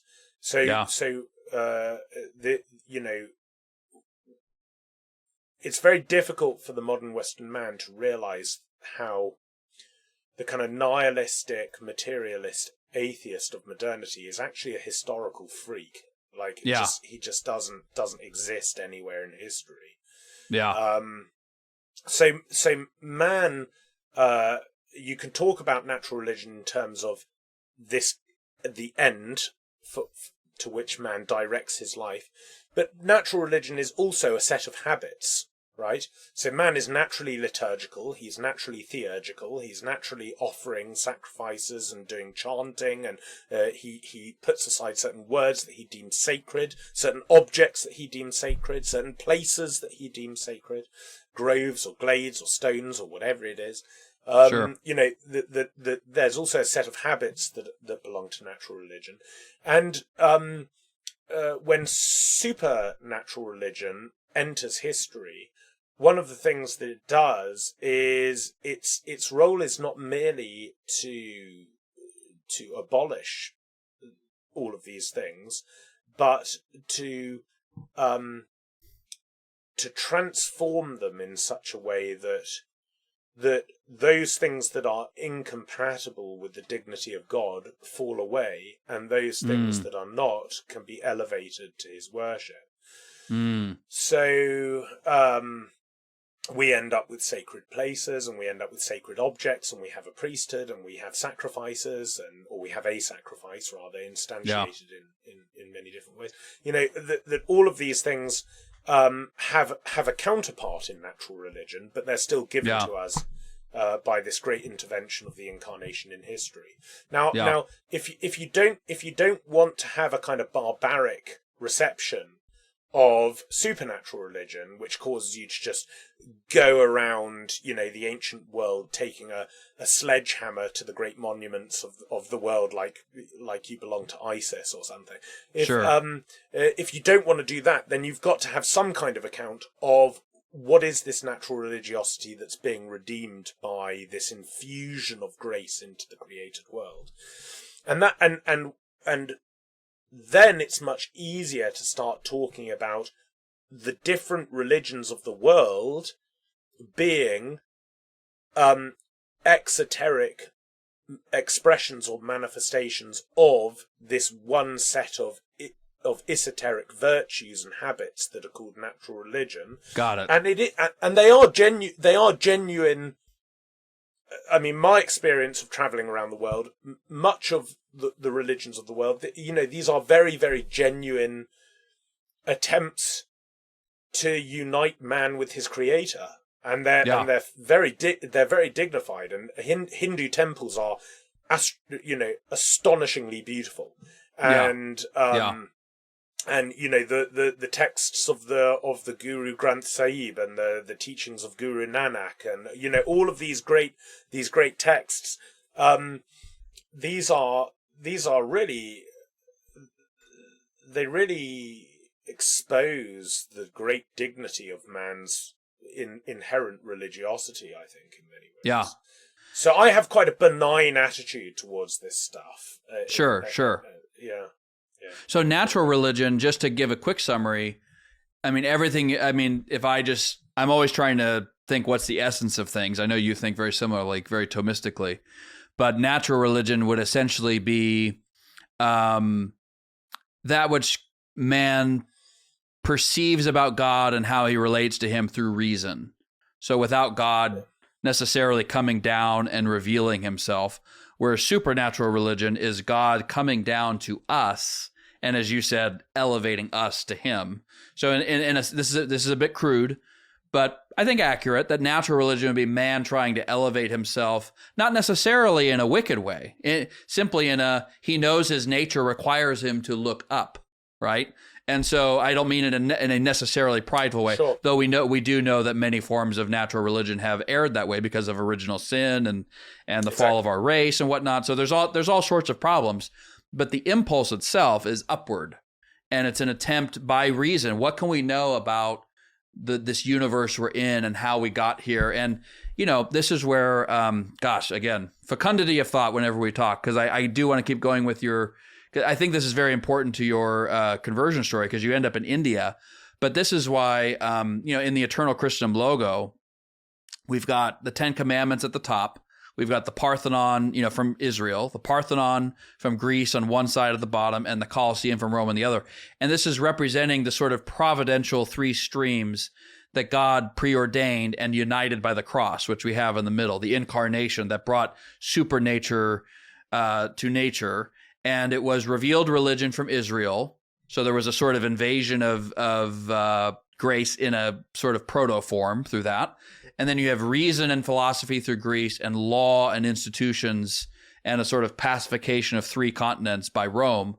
And so that's why the church has, there have been, I think early on especially, there was a bit of like, how much do we use this philosophy? How much is good? How much is bad? But ultimately the church realized, no, this philosophy of the Greeks was providentially prepared. And pagans like Aristotle, Plato, Cicero, Demosthenes, Polybius, they all arrived at, especially Aristotle, they all arrived at astounding levels of truth about many, many things. And so this idea that nature was corrupted to the point of being totally barren is just belied by the facts. It's just not true, Exactly. Exactly. Yeah. And there's always a temptation that Catholics, by virtue of saying we've got the true religion, will conceive of the true religion as Protestants do, as something that comes from without because nature is ruined. Nature is wrecked, it's completely depraved, there's nothing left of it, nothing can be saved, nothing can be salvaged, and it's grace relates to nature as snow falling on manure, as Luther put it. And that's just not the Catholic view at all. That's not our view of nature, which, thank goodness, because that's why we make delicious wine and wonderful beer and great food. Yeah. And all the things that Catholic countries around the Mediterranean particularly are famous for. Well, and I was just reading last night St. Augustine's Against Julian. I'm in the middle of it. It's a pretty big work, one of his lesser known but large works. And he's asserting that over and over again, that the original sin is not a total depravity of nature. The nature as a substance is good because God created it. God does not create evil things. The evil is the fault that entered into, so anyway, so roughly how old are you around this time? You finished boarding school. You've become, or at least tried to become, a thespian. You're looking at this sort of perennialist tradition. What is the rough age you're at right now? Yeah, so I must have been about 18 by this point. And wow. Okay. Yeah, and so I was reading a lot of different texts, and I was making my way through a lot of ancient Hindu texts, and reading the Bhagavad Gita, for example. And my father said to me, it's great you're reading all of these books, but you should read John's Gospel. And I said, well, I know all about Christianity. I've sat through countless services. I'm not really interested in that. And he said, I've opened the door and rung the bells. Yeah, exactly. Yeah. And he said, no, you really ought to read John's Gospel. I'm not sure that you really know Christianity as you think you do. So, and I took it as a bit of a challenge. So I read John's Gospel, and he was right. I mean, I realized that what I had taken as this kind of boring artifact of a dying civilization was in fact life. It was life itself. And I was completely transformed by it. And I immediately started going to church again. And I went every Sunday, and then I started going to weekday services as well. I was working because I didn't know what to do then. I decided I didn't want to go to drama school. I wasn't sure what I was going to do. I started working in a few different part-time jobs. So I worked in a BMW garage, and I worked as a sort of secretary, and I worked in a vitamin factory, and I pulled pints at various pubs around the countryside. And I was just sort of finding any odd jobs to do because I didn't really know what I was going to do with myself. I'm sorry, my friend. I'm smirking because you said vitamin, and I just love it. We Americans, of course, have barbarized the language, of course, so we say vitamin. But vitamins, yeah, well, that's how we say it in America. But to hear you say vitamin with such diction was just it was enchanting. What can I say? I was moved. I was moved.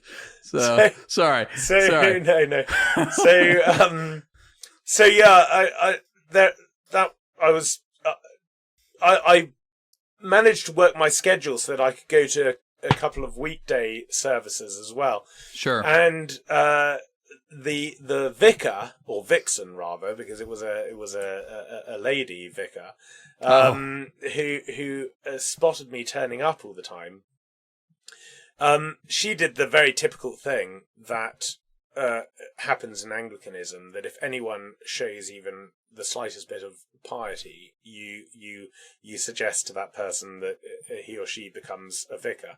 So that happens in the Catholic Church too. You see any young man who's going to daily mass or adoration, all the old ladies will say, "You'd make a great priest," Yeah, so. Exactly. Yeah.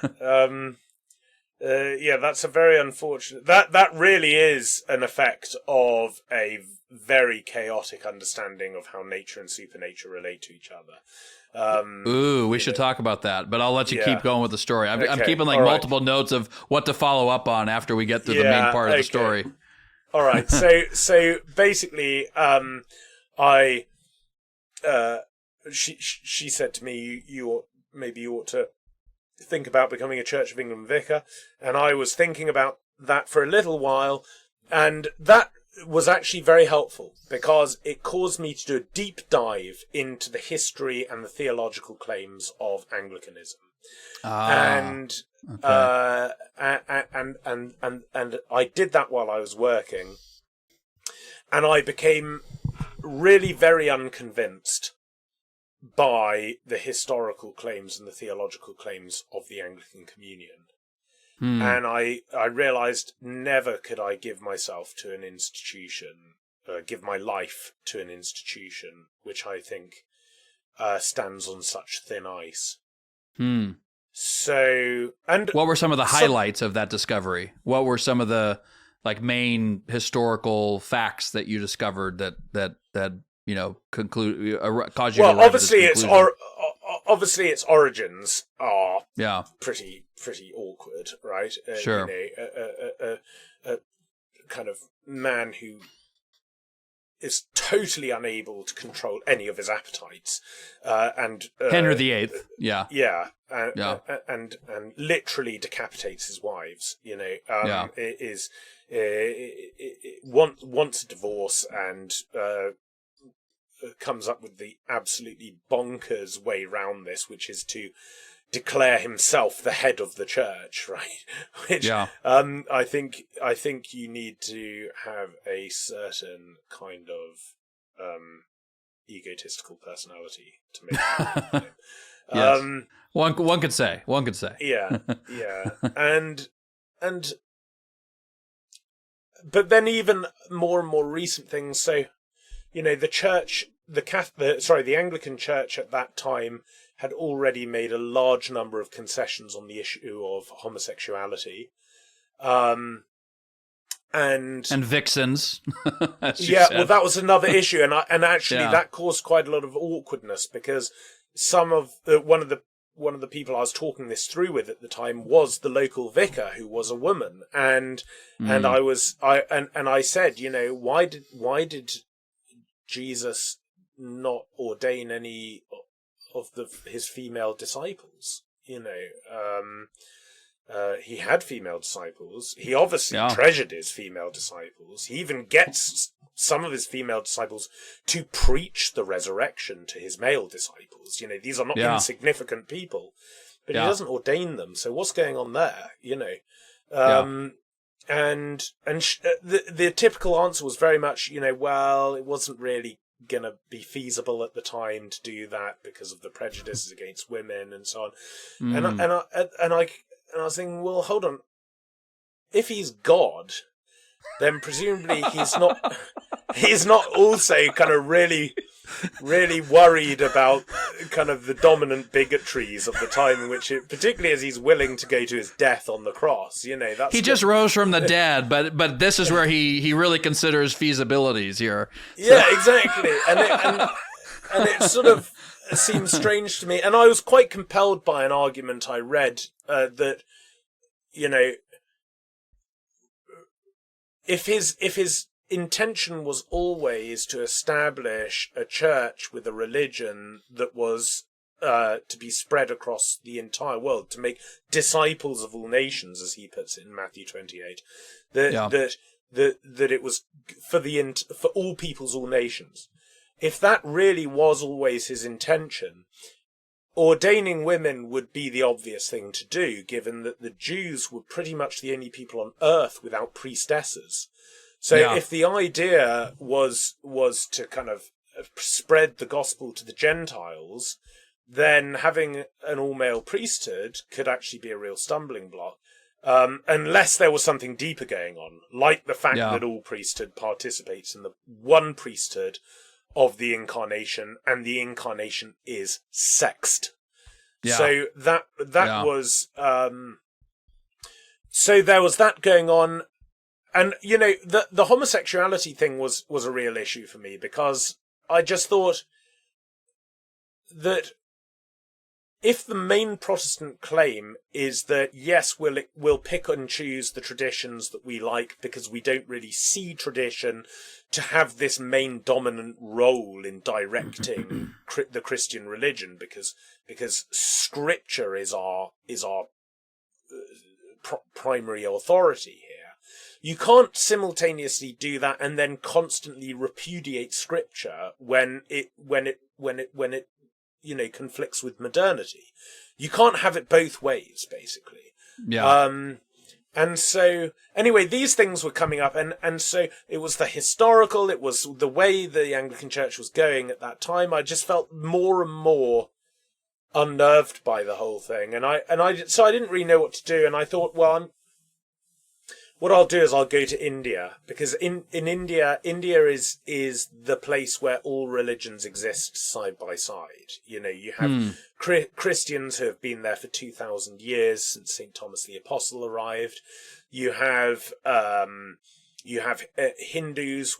Hinduism is one of the most ancient religions on earth. You have Buddhism. You have Sikhism. You have Jainism. You have Islam. Everything is in India. And I thought, well, I'll go there and I'll ask people questions, and I'll just walk around, and I'll just talk to people, and I'll listen to what they have to say.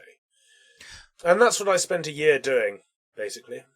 At 19, 20? 19 years old? I turned 20 out there in Amritsar, actually, when I was living with the Sikhs. Yeah. So before we get to India, a few follow-up questions on the Anglican part.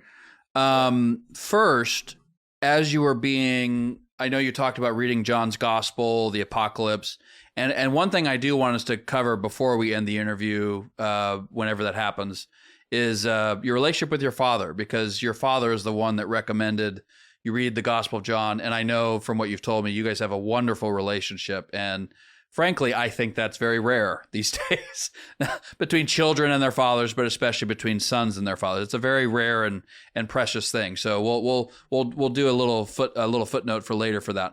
But when you were finding that Anglicanism wasn't standing up to scrutiny, did you feel that you were losing some of that enchantment with that, or that sort of rush of enchantment you had received again with Christianity, or did you automatically consider the Catholic alternative, or did you consider, more conservative? Because I know Anglicans who would agree with everything you're saying about, well, not everything, maybe not the historical part, but certainly about the homosexuality and the priestesses aspects. They would completely reject it. And you and I both know of these various schisms in the Anglican world over these very issues. So yeah, just in general, what would you say to those questions?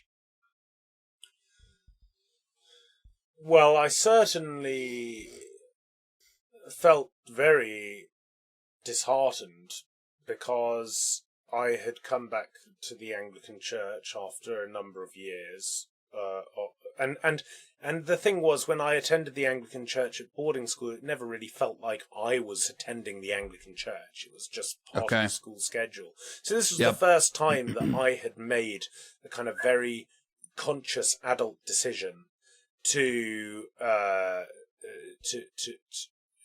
start going to church, and I mean, it was quite a I think it was a crisis.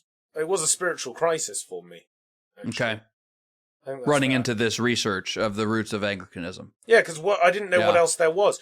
When I was at boarding school, my closest friend was a Roman Catholic. Okay. And his father, he was from an old recusant family that had managed to keep the faith since Reformation times.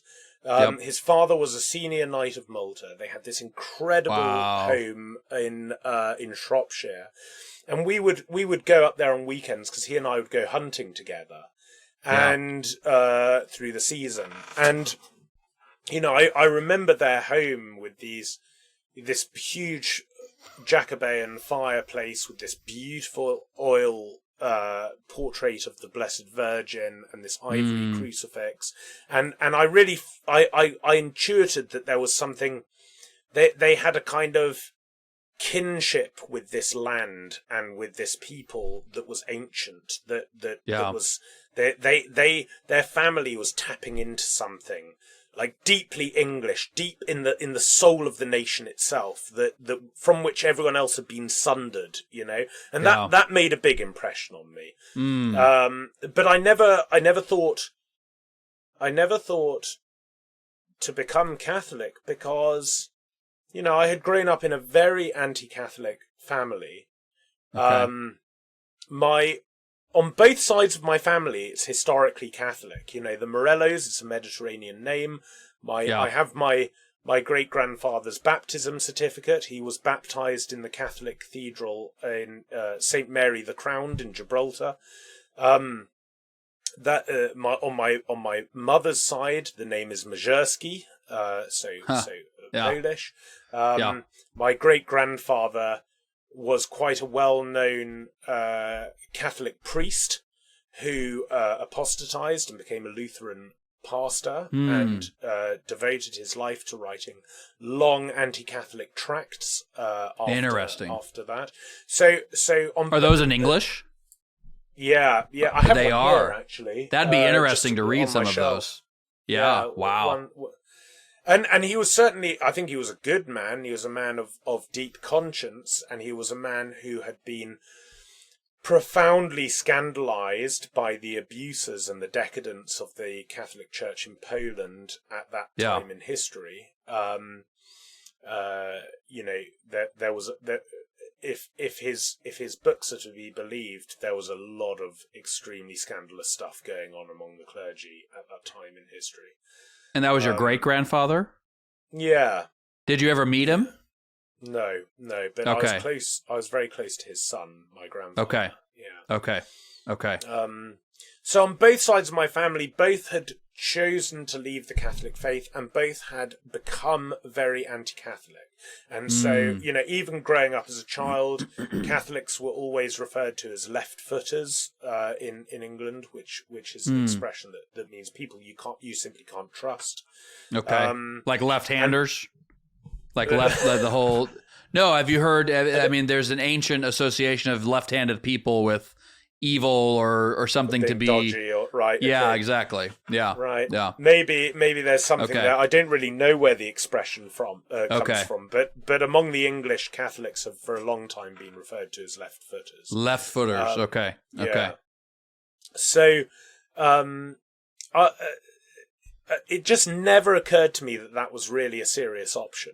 However, what I would say was that when I was becoming increasingly suspicious of the Anglican Church, at that time I picked up a number of Lives of the Saints, and I started reading them, and I was completely overwhelmed by particularly reading the life of Saint Francis made a huge impression on me. And I've always just loved St. Francis of Assisi. I've had a great affection for him ever since. And maybe he should be your patron saint once you finally come to a conclusion about that. Well, yeah. So what about him? What about him and other saints that you read was just that Christianity is not purely propositional. It's not simply assent to doctrine. It is the transformation of nature by supernature. That is what Christianity is. And that if you think about Christianity as purely propositional, whether that's a very simple set of propositions, like Jesus is my Lord and Saviour, and then you're saved, or a really comprehensive set of propositions, like now I've read the Catechism, I'm a Catholic, whatever, as long as you think of faith as purely propositional, then people like St. Francis don't make any sense. But if you think of the Christian faith as primarily mysticism, because in the end, as I always say to people, there's only one reason for the Church's existence. There are many reasons, but all of the reasons that you can think of will always be subordinate to one reason, and that reason is the union of her members with God. That's the only reason for the Church's existence. Yeah. It's the only purpose, the only finality. Yeah. So that means that both the foundation and the final cause of the church are mystical.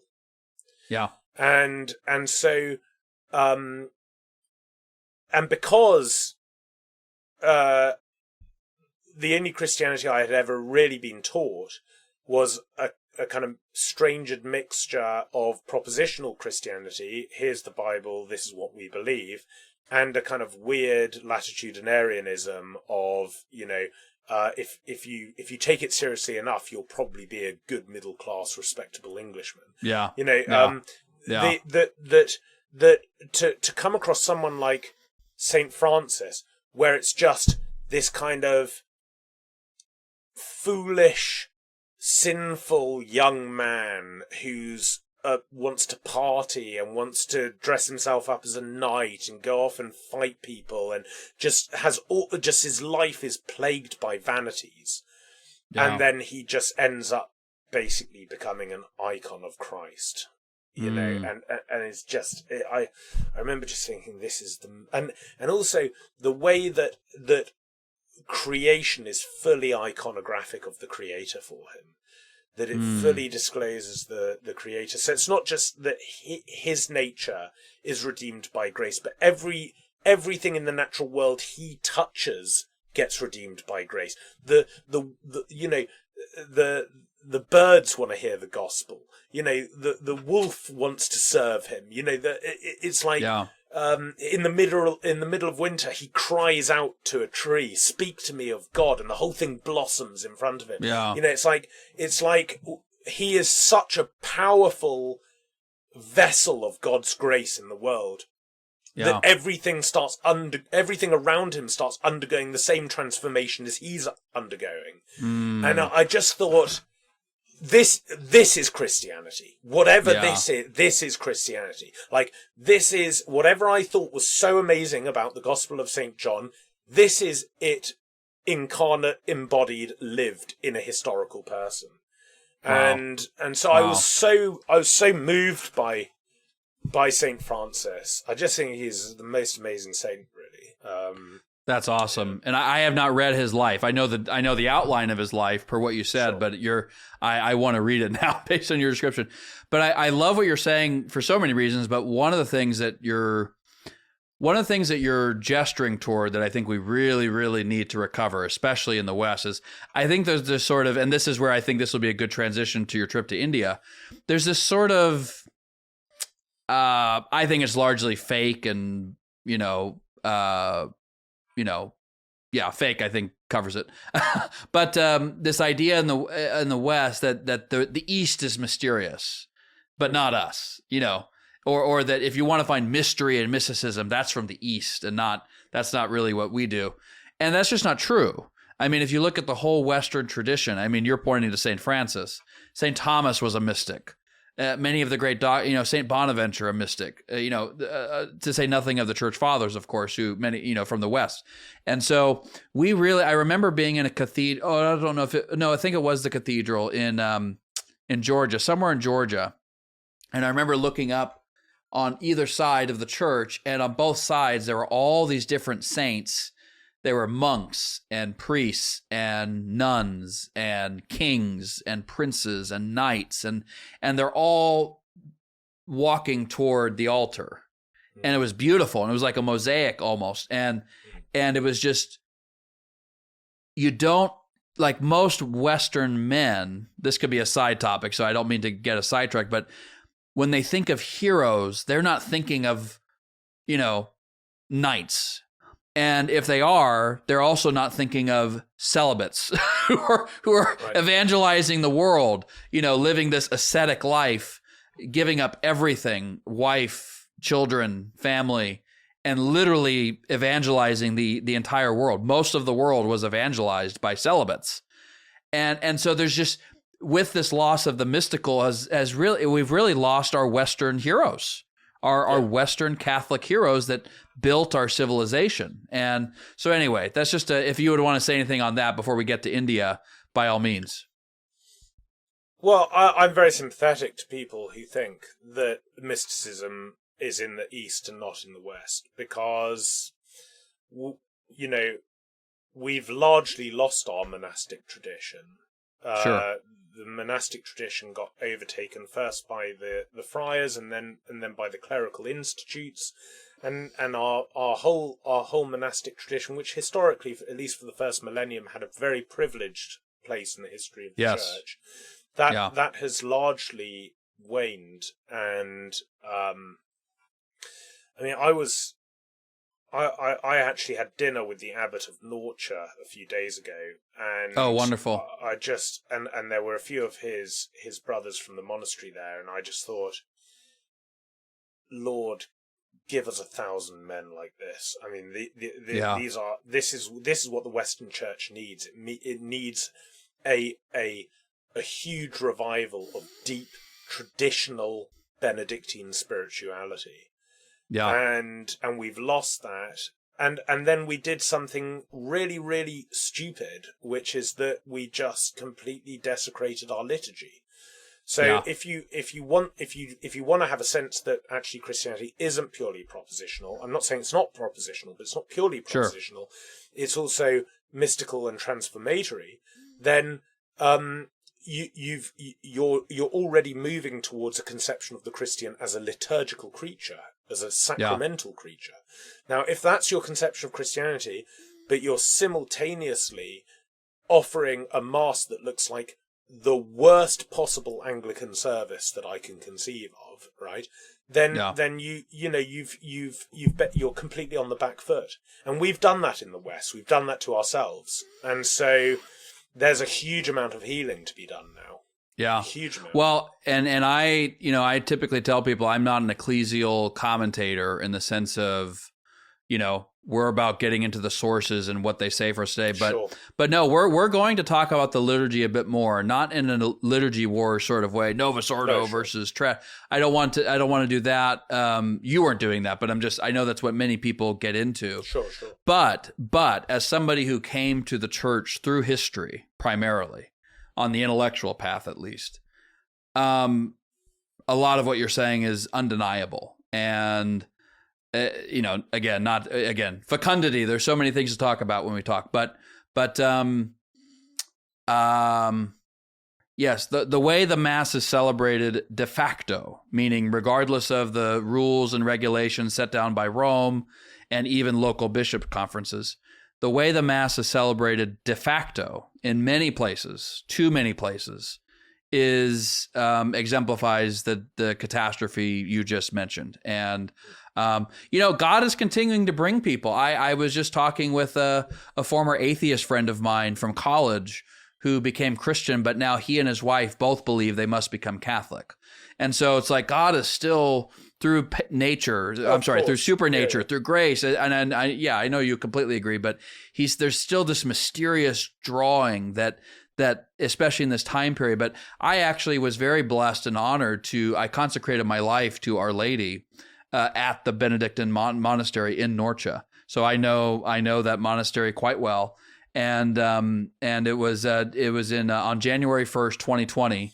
And both me and the friend I was with both got a mysterious respiratory illness, and it was pretty easy for me. But yeah, we were virtually certain it was COVID, and so I consecrate my life to Our Lady. I get home, and within 2 months, the COVID lockdowns begin. So that could one point on that, because it's related to the liturgical issue you mentioned. Coming to the faith through the Church Fathers, and knowing that the Council of Trent taught that the unanimous consensus of the Fathers is binding in Session 4 of the Council of Trent. All the Fathers, and St. Robert Bellarmine talks about this in his book on Antichrist, all the Fathers say, when they discuss this topic, that one of the things Antichrist will do is bring the public sacrifice of the Mass to an end for 3.5 years. And so when we went through what we went through with COVID, you're talking about man as a liturgical creature and a sacrament. The liturgy is supposed to be the summit of this. And so when the public sacrifice of the Mass was brought to an end throughout almost the entire globe, including in Rome itself, I couldn't, and I continue, I remain incapable of viewing that event in any other lens but the apocalyptic. that doesn't necessarily mean Antichrist is right around the corner. But whatever it was that happened during that time was apocalyptic. It was the single closest approach we've ever made to what Antichrist will eventually do. And it's very interesting. I think it was also apocalyptic in the etymological sense of the term. It unveiled how the world actually works. 100%. The whole liberal notion that actually we're just the beneficiaries of a kind of really anti-war, benign middle class elite who want the best for everyone and want to trickle down economics and want everyone to flourish in their own, pursuing their own conceptions of happiness and so on. That all went out the window. Yep. That actually we were dealing with people who thought they were gods, and they required worship and sacrifice, and they wanted us all to become faceless, interchangeable cogs in their huge machine, and that actually there was this incredible unveiling of the actual machinations of the world. And what terrifies me is not that happened, but the speed with which we've all got post-COVID amnesia. No one seems to talk about it anymore. No one seems to be worried. Yep. Well, and that'll be something we'll talk about in the future as well, because I have most definitely not forgotten. And there are things, there are private discussions you and I have had, which will remain private for the time being, but I have not forgotten. And it's led to a deep deal of concern for many things going on in the world right now. But again, we'll get back to India. This is utterly fascinating. So let's get to India. You go to India, you're 19 years old, you turn 20 while you're there.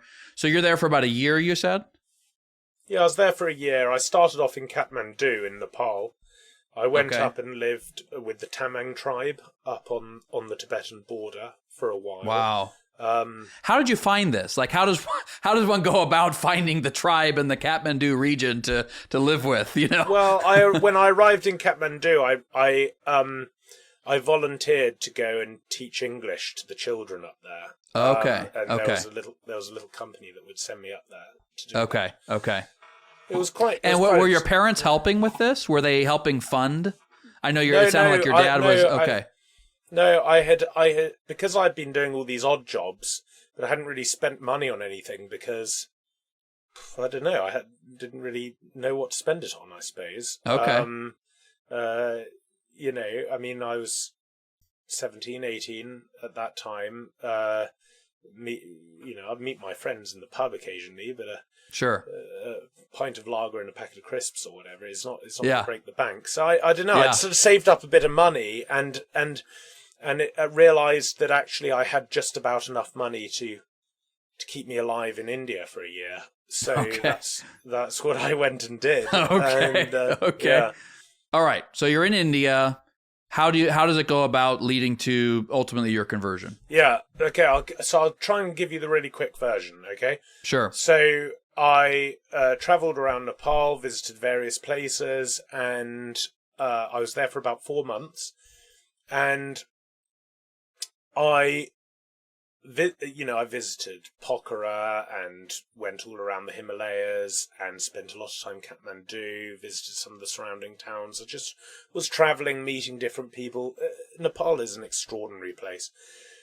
And then I heard there was a little sort of Catholic retreat house in the Kathmandu Valley, and I decided I would pick up the phone to them from my guest house in Kathmandu and see whether they would accept me to go and stay there. So this sister, this nun, picked up the phone, and I travelled down there. And one day I'm travelling, just walking in the surrounding area. I've been staying at this little guest house for a while, this little retreat centre, and I'm walking in the surrounding area, and this kind of angel appears, right? And it's this beautiful, amazing nun, right? And I start chatting to her, and she did look like an angel. She had like this long flowing white veil and this long habit with this huge rosary on her belt. And it was a nun from Austria. And she was on a mission in India. and she had come to Nepal to renew her visa. And she and I got chatting, and she was staying at the same little retreat centre. So over the next week or so, she and I met every day, and she gave me a couple of books to read. She gave me the 1994 Catechism, and she gave me the Prima Pars of the Summa. Okay. And on sacred theology, I think that's where St. Thomas addresses, what sacred doctrine is. I believe that's the very first question he asked. Yes. Yeah. So we just ended up. I was reading these texts in the evening, and we would she and I would meet each afternoon and just talk. And over this time, she kind of really made me fascinated by the claims of the Catholic Church, I suppose. And so, anyway, she had to go back, and I carried on travelling, and that was all fine. And then, and I travelled down into India, and then across North India, up to Delhi, then up into Amritsar. I went and lived in the Golden Temple of the Sikhs in Amritsar for a while. Lived in it? In the Golden Temple? Yeah, because you have. How does that work?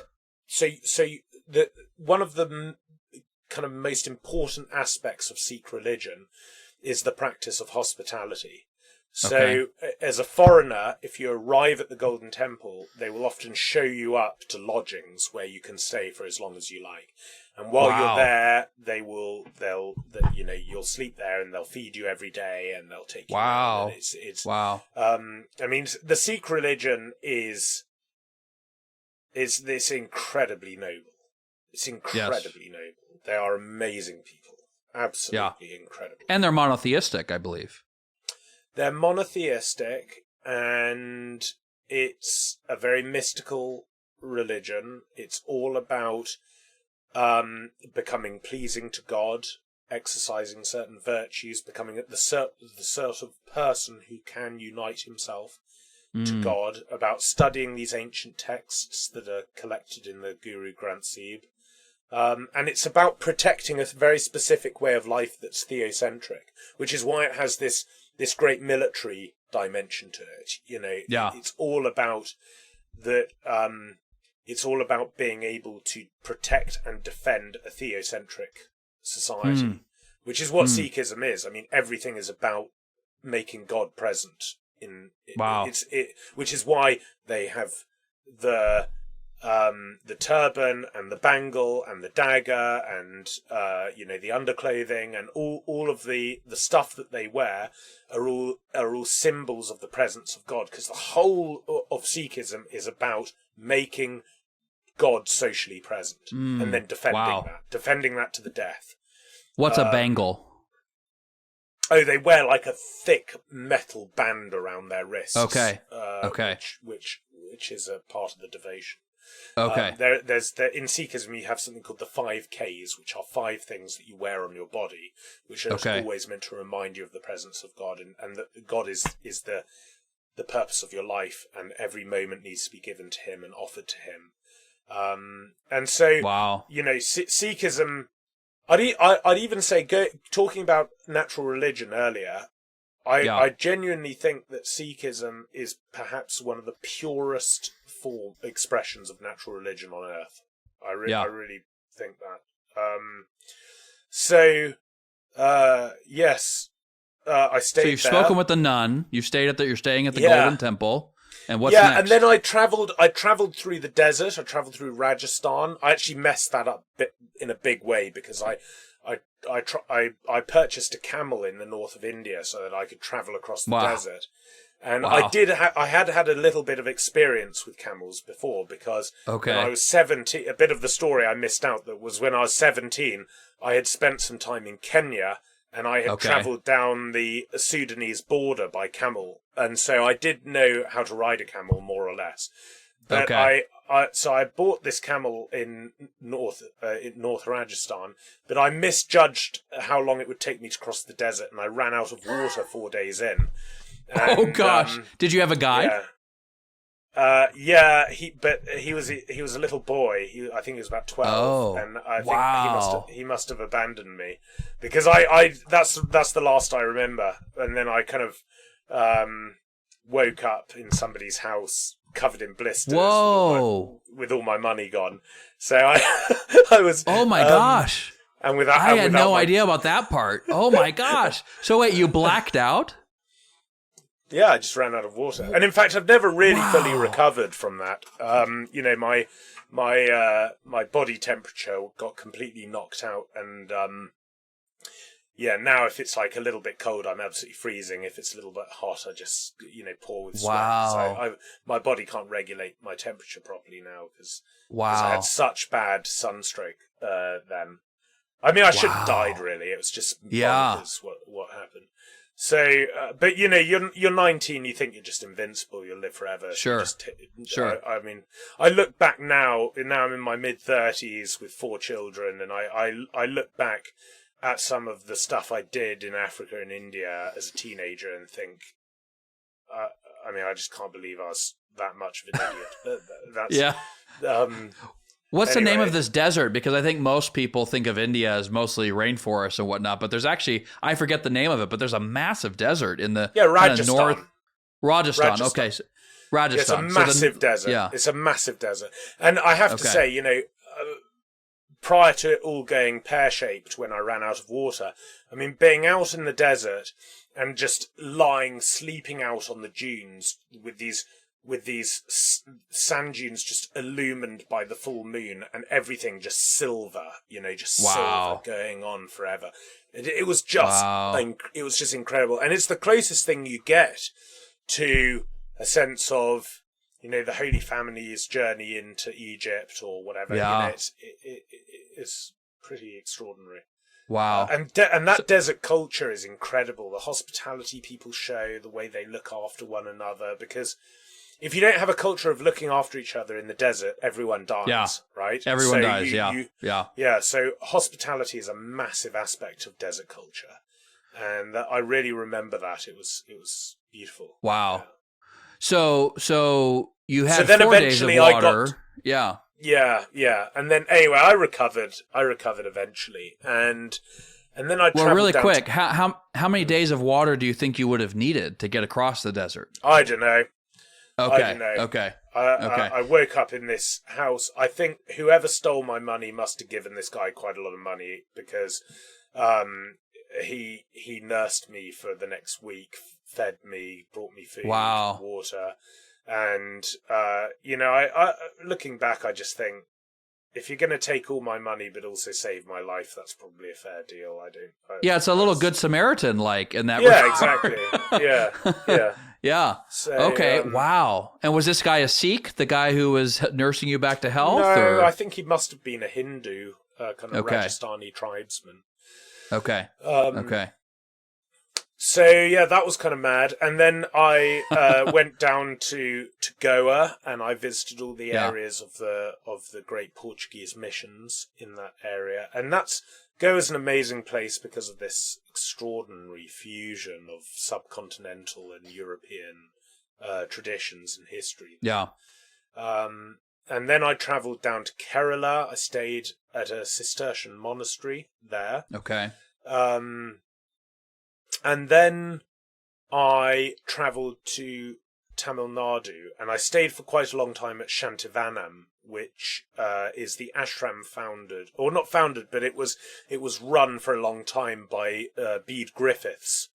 Okay. I don't know if you're familiar with. I'm not familiar. No. So Bede Griffiths was a student of C.S. Lewis. Okay. Who converted to Catholicism at university and then became a monk at Prinish Abbey. In the English West Country, and then he became he went to India. Okay. And he became what he would have described as like a Christian Swami or a Christian guru, I suppose. Okay. And he dressed in the Hindu robes rather than a Benedictine habit. And I mean, I think a lot of people feel that his his teaching and his practices were extremely dodgy. Okay. That he wasn't really enculturating, but more syncretizing, I suppose. Okay. I think most people would say that. Okay. It's probably true. But he still considered himself Catholic. I think more or less. Yeah. Okay. Okay. Yeah, difficult. Well, to did know, he have really. monks? Was he the leader of some monks? Yeah, Okay. Shantavanamashram is a recognised Camaldolese Benedictine monastery. Okay. Okay. Yeah. I'm not sure how well they observe the rule there. Sure. Sure. But B. Griffiths, I think he had many failings, and I think he probably was a syncretist. And Okay. I think that he was also, many of his religious claims were coloured by just kind of typical English post-war bourgeois liberalism in many ways. Okay. And that can lead to all sorts of unfortunate religious traits. Yeah. But he wrote some pretty interesting books, and I read most of them, and they made an impression on me. And I liked staying there. But then I went in search of the monastery where this Austrian nun lived. Yeah. And I found it. And there was the convent and then the priory, and they were sort of a few hundred yards away from each other. And I stayed there for many months. And I got to know a monk there who remains one of my best friends, called Father Charbel. And Father Charbel, I said to him after a few days, I said, I would like to be a Catholic. And he said, okay, fine. So he put together this schedule that I would study philosophy every morning for 2 hours or 3 hours with him. And then every afternoon I'd study for a few hours theology. And then in the evening we'd do adoration together, and then followed by scripture study. And we did that every day for months, except on a Sunday. And I just assume that this is what every Catholic gets. Oh man, if only. Wow. I had no idea, and I remember getting on the aeroplane at Bangalore to go home after being received into the church and thinking, gosh, that was pretty rigorous. I probably know almost as much as the average Catholic now. Yeah. Little Almost did as much. little did I know that there was this kind of massive crisis of formation going on. Yeah. In the church. Wow. So anyway, he really inducted me very, very deeply into the Catholic, spiritual, intellectual tradition, and he was given permission by the Bishop of Pondicherry to receive me into the church. So I was received into the church down there, and then I came back. Was he an Indian, or was he English or European? He was a Frenchman, and he's now living in a priory in the foothills of the French Alps. Okay. And I actually went to visit him not that long ago, and I made a film with him in which we discussed kind of the Catholic spiritual tradition, and you can find it on YouTube. It's on the European Conservative YouTube channel. Okay. I absolutely need to watch that. It's nice. I'm quite proud of that film. It's a nice film. Yeah. So, well, first of all, one thing that strikes me of how he was forming you is you did adoration first and then approached the sacred text. Yeah. So philosophy, theology. Yeah. So every day would begin with Mass. Then it was studying metaphysics. So we studied metaphysics the whole time. And then basically dogmatics. And then we would have adoration together, and then we would do scripture before bed. Yeah. What a formation. And what made him willing to be so generous with his time? Was that something he did for everybody, or were you as as singular then as you so obviously are now? I don't know. I mean, I think as a community, they were monks of extreme generosity. They were totally involved in the local community, constantly trying to help people, constantly trying to build up the community, come to people's assistance. And I don't know. I mean, I arrived there. My hair was kind of way below my shoulders. I had this hair coming out everywhere. Oh, really? Oh, I wish I could see that. Big beard, you know, and I looked like a kind of yeti or something. And I used to wear a lungi because I just What's that? Well, it's like I don't know. It's like Hindu. It's not Hindu, but it's like subcontinental robes, basically. Okay. What I wore the whole time I was there. I basically completely went native while I was in India. Okay. And so this kind of mad English hippie just arrived at the monastery saying like, I want to become a Catholic now. And and they thought, you know, I think they thought this guy's got a bit of personality, you know, let's give him the full works. Well, the most important question at this stage is, do you have any pictures of you at this time period? Oh, yeah, I have a few tucked away. Oh, yeah. I've got to see them. We don't have to share them publicly, but I have to see them. I have to see them. Yeah. I feel like there's a whole aspect of you I just won't get. And not that if I see the pictures, I'll get you. But no. So what happened then? Well, first of all, was that nun still there? You did find her again, you said. And was she there during the whole period of your formation? Yeah, except she had to go to Europe for something. Okay. I can't remember. And so she wasn't there on the day I was received into the church. Oh, and actually, it turned out that on the day I was received into the church, she had an audience with Pope Benedict XVI. And she and when she saw him, she said to him, "Holy Father, can you pray for this young man called Sebastian Morello, who's being received into the church today at our foundation in India?" And he said, "Yes, I will pray for him, and I want you to give him this." And he gave her a rosary, which I still have here in my study. Here it is. You can see it's got his coat of arms on it. Wow. And this is there you go. So that's my rosary, blessed by Benedict XVI, and given to him, to me from him as a gift for being received into the church. So amazing. That's quite special, I think, really. Oh man, that's wonderful. So I still want to get a little bit more of what happened. So you go to India to explore mysticism, religion in a sort of perennialist way. You have this initial encounter with the nun at the beginning. Well, you said your formation took several months. So what, presumably 6 months between when you met her and then you looped back to the same place? Yeah. 6 months or so? Okay. Yeah.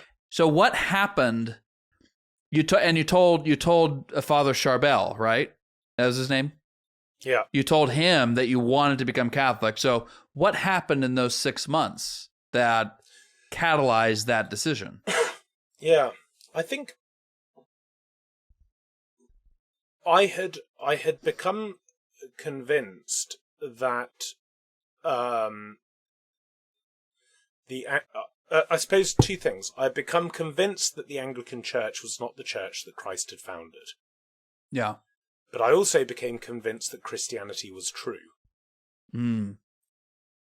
So I had to find a Christian community of some kind because, and the thing is, the thing that I haven't talked about in this entire discussion with you today is the sequence of very strange mystical experiences I had that kind of led up to all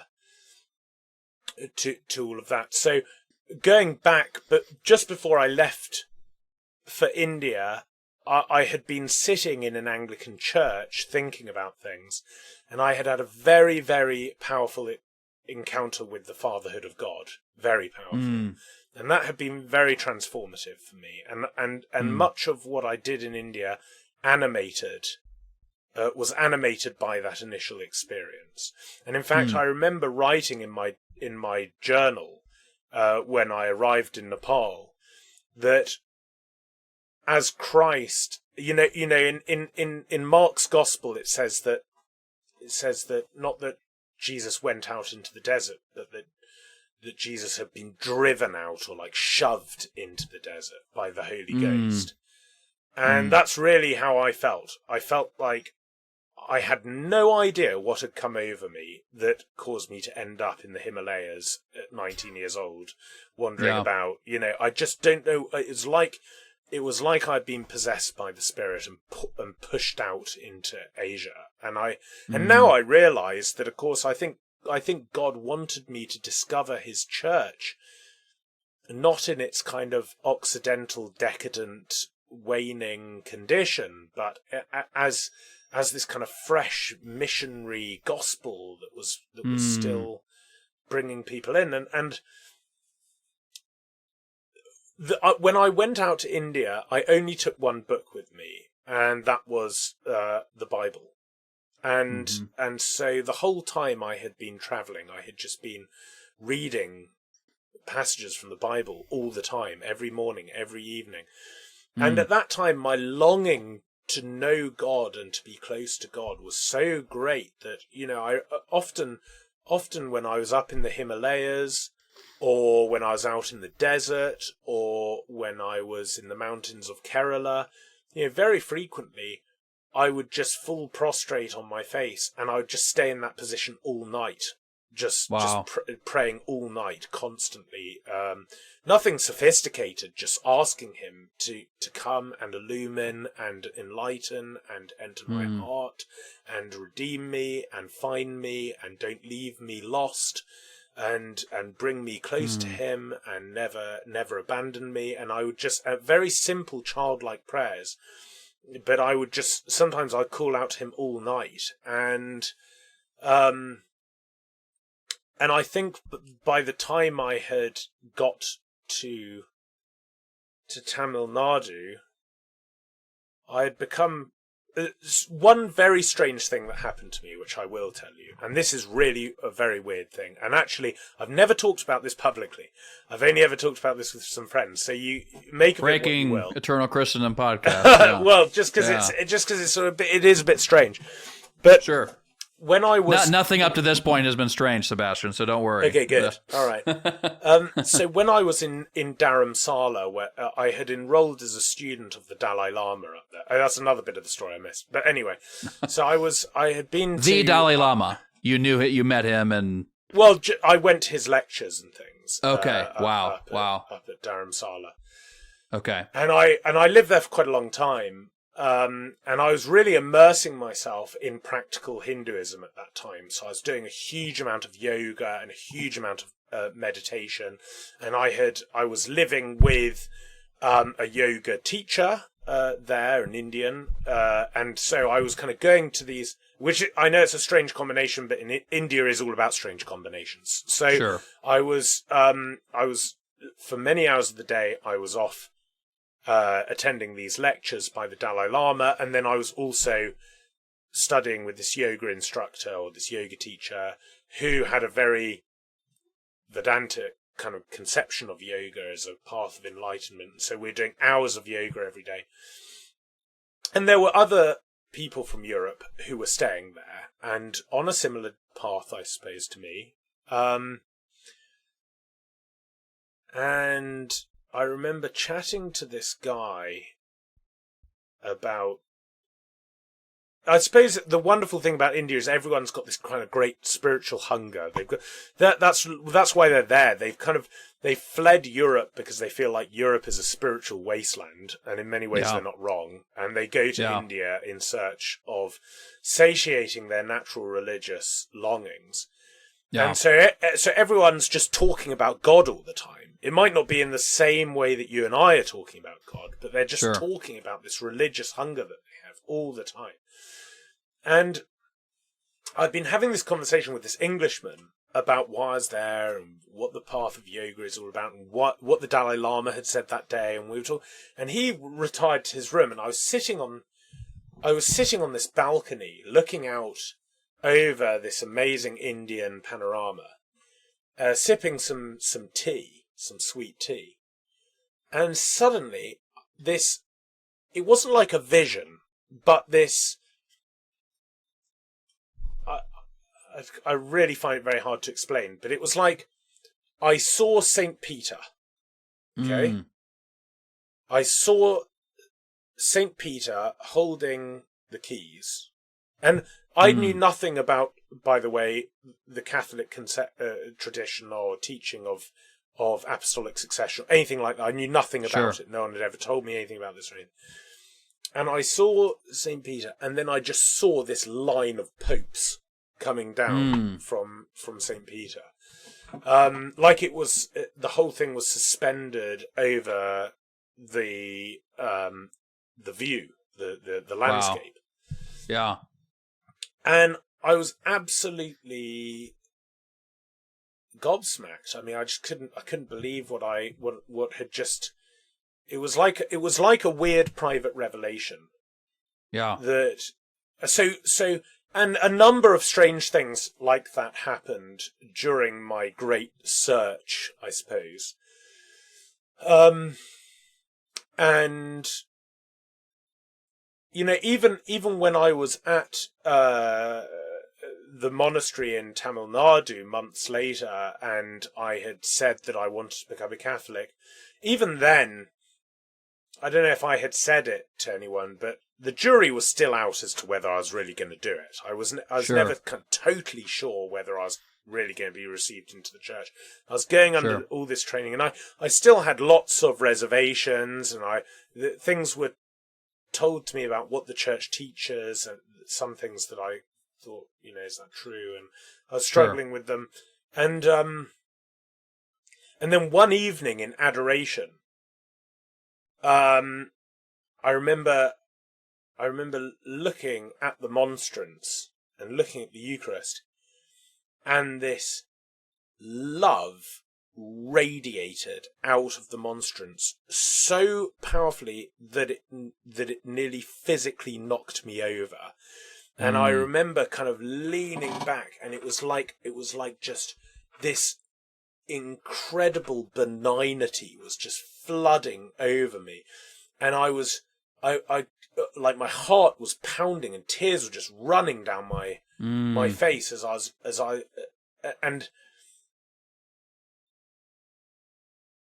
I suppose I had accepted that Catholics thought that this what looked like bread was actually God, but I remember at that moment going, "You are God. You are absolutely God. You are God." Wow. And so a number of these kind of really big graces happened in my life leading up to this moment, and so yeah. That's amazing. When you I realize in telling this story, I've actually jumped around a little bit, so it might be a little bit confusing. But no, not at all. It's wonderful. It reminds me of the account of St. Thomas. You know, who, you know, I've got almost all of his stuff all up there, and it's massive and it's amazing and insightful, and you know, probably the most brilliant man who ever lived besides our Lord. But he was said to have a vision toward the end of his life, and of Christ, of God, and that he felt all of his writings were but straw compared to what he had, the living God, right?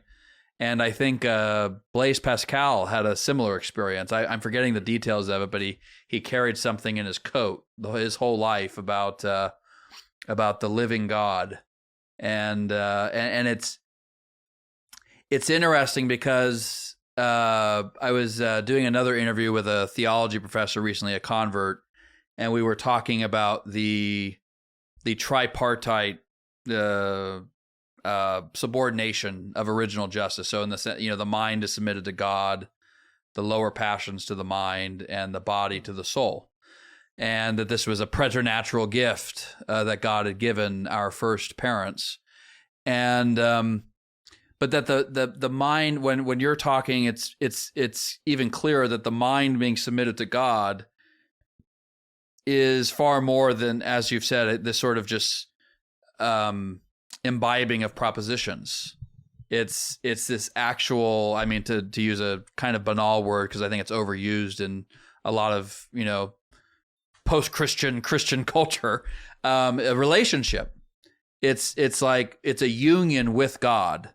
And so I think these stories are fantastic, and I've had a number of myself, but that's today's not the day to cover those. But when you had the vision of St. Peter and the popes, did you understand them to be popes, or did you just understand them to be just succeeding him in some way? Okay. Yeah, because the Englishman with whom I had been chatting just before this happened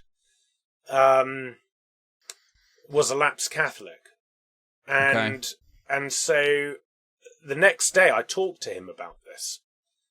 I said, I didn't tell him what I thought I'd seen, but I said, I think that the Pope in Rome is I wouldn't have said the successor, but I said something like he's the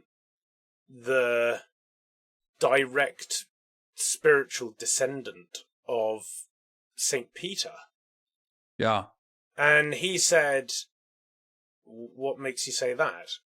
And I said, I just think that, I think that is right. I think that is, and I think that's what Catholics think as well.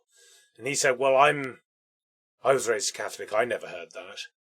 And I, well, of course, he probably went to a Catholic primary school. Sure. There was probably the expectation that he would leave after confirmation or whatever.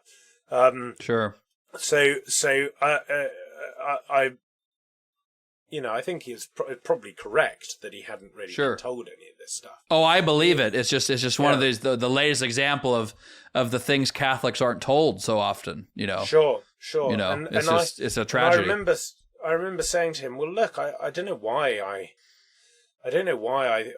think this, but I really do think that that's what Catholics think, and I think it might actually be true." So yeah, wow. It was a very strange thing, and I've been very fortunate because in my life, you're saying about this union with God, and that it's not simply the mind subordination in a rationalistic sense. What St. Thomas says about this is that whilst faith is an assent of the mind to revealed propositions, the mind, in order to do that, is moved by the will. And the reason it's moved by the will is because the revealed propositions are not of themselves. They don't move the intellect. They're not naturally credible, right? Yeah. And the reason why they're moved by the will is because God, through his prevenient grace, has created a sympathy between his creature and himself. So not necessarily chronologically, but logically prior to the assent of faith, there is something else going on, and that thing is called mysticism. God is mystically making himself present in the soul of his creature for the assent to take place at all. And I've been very fortunate in my life to have these moments where God has created a very great kind of sympathy between me and him. And I'm using sympathy because that's the term that's translated in Thomistic works. But essentially, it's an interpersonal union that he establishes through his grace. Yes. Yeah. And the knower and known become united in a sense. Isn't that how St. Thomas? Yeah, exactly. And the weird thing is that the three times I've had very deep experiences of God were Trinitarian. So I had this very, very profound experience of God, of God's fatherhood, very early on, which I mentioned to you. I had this very deep experience. So that was the experience that drove me into India. Then the experience that drove me into the Catholic Church was the experience of Christ, of God the Son, of God in the Eucharist, the incarnate Lord. Yeah. And then I had a third experience after I was received into the church, which was a profoundly Marian experience. But it was an experience of Our Lady as spouse of the Holy Ghost, and that was actually in Loreto. Okay. I went to Loreto, and Our Lady was very present to me in a very extraordinary way there, and so and it was the way she was present to me was very much as this vessel and spouse of the Holy Ghost, and so I've been very, very fortunate, and I think this is largely on account of these experiences that I put so much emphasis on the mystical dimension of the Christian life, because I really do think that once you gut Christianity of this primary imperative of the union of the baptized with the Holy Trinity, you've lost its whole purpose, and it just becomes a kind of just another competing bourgeois ethic, or even worse, a kind of ideology to battle it out in the late modern democratic arena of squabbling ideological commitments. And it should never be any of those things, because Christianity is always and must always be the transformation of nature by supernature. Very, very, very well said. I had mentioned earlier wanting you to briefly talk about, to the extent you feel comfortable, your relationship with your father, because it's one of the things that when I first met you in Italy, you mentioned that, and I just love that, because a lot of people don't have good relationships with their fathers, particularly sons. I'm blessed to have a good relationship with my father as well. He did some amazing things for me early on in life, especially that really set the stage for it. But yeah, just to the extent you feel comfortable, how has that relationship played a role in your life, your conversion? I know he's not Catholic yet. We'll be praying for him. But yeah, just whatever you feel would be edifying for people to know about that relationship. So my father has always had a very deep interest in comparative religion and in, yes, I would say different forms of spirituality, spiritual practices. Very early on, just after he had suggested I read the Gospel of St. John, which was such a transformative moment in my teenage years, he lent me The Way of the Pilgrim, the great anonymous text of Russian spirituality. About learning the Jesus prayer and really taking up that great tradition of the Church Fathers and the Desert Fathers of calling on the Lord's mercy over and over again, hundreds of times every day, as a form of spirituality. And I read that, and one of the first things I did was, I after reading that book, is I took a shoelace out of one of my boots and I put 100 knots in it, and I would just constantly pray the Jesus prayer everywhere I went. Oh yeah. So, these little things along the way, and my father's library and the constant conversations I had with him about spirituality and religion were hugely formative for me. And I think it is a special thing to have someone in your life who you can discuss those things with. A lot of people don't. A lot of people don't, and they think it's boring or ridiculous or beside the point. And my father always, in a quiet, very English way actually, but always intimated that actually this was the real stuff. This is what life was all about. This is the purpose of life. And he has an amazing library of religious texts, of which I've often taken advantage. And, you know, to this day, he and I meet regularly. Often we meet halfway. I'm in Bedfordshire, he's in Northamptonshire. Between our two counties, there's basically the whole of Buckinghamshire. Okay. So there's a good pub called the Bell, which is about a halfway house that is very famous for its pies. So we like to meet there, perhaps every couple of weeks or so. Have a couple of pints and a pie, and chew the cud, as we say. Yeah. So no, that is special, and I would hope to be something of that in the lives of my own children as they grow up. Yeah. Well, God bless your father. That's a wonderful gift. And now, just to clarify for the audience, when you say pie, in America, pie is always a sweet dessert, but in England, it's mostly meat and vegetables and other things, right?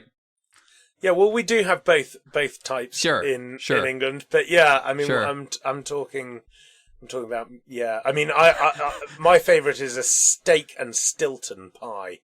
Okay.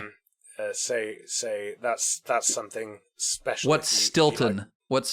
Yeah. Oh gosh, you don't know what Stilton? I mean, Stilton is one of those great proofs of God's benignity in the world. Okay. Stilton is a crumbly, rich cheese with blue mold going all the way through it, and you know a kind of 3-year matured Stilton with a glass of claret, you know, a glass of heavy red wine or a port or something, is a very special thing, I think. Absolutely. Well, I'm a big fan of cheese. You don't want to do it too often. Sure. So as we wrap up, I had one question for you, and then I wanted to kind of lay out for the audience some of the things we'll discuss in future interviews, surely, whenever you're available. The question would be, you've had a lot of amazing experiences. What thought would you give to somebody who, well, let me put it this way. I've encountered many people who, by their religious experiences, have been drawn into horrible things. And so what thoughts or advice would you give, and now as a Catholic, to an appropriate approach to religious experience such that one is actually drawn into union with God and not into a sort of diabolical counterfeit? Well, I think the Catholic tradition is very good on this. You know, particularly the Carmelite tradition, which is that there is something deeply disordered about inordinately seeking spiritual experiences. Yeah. You know, the image that God uses in his authorship of the Holy Scriptures is largely one of marriage. And the Scriptures obviously begin with a marriage. The covenants are renewed through these marriages down the Old Testament. The Christ's ministry begins with a marriage. His first public miracle is at a marriage. He repeatedly refers to himself as the bridegroom. He consummates his marriage on the cross with the church. And the whole thing culminates in the marriage feast of the Lamb in the book of the Apocalypse. I mean, the whole thing is spousal and matrimonial.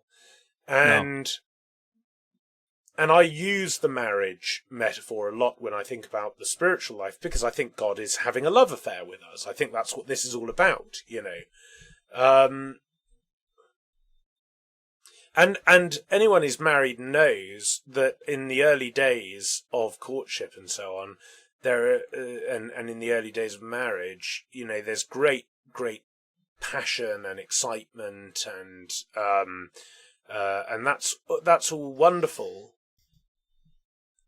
But it would be extremely unhinged and unhelpful if your marriage was dependent on such moments of excitement and passion. Yeah. That if those were the solid foundation on which you wanted to build your marriage will crumble, right? Because actually, it's the daily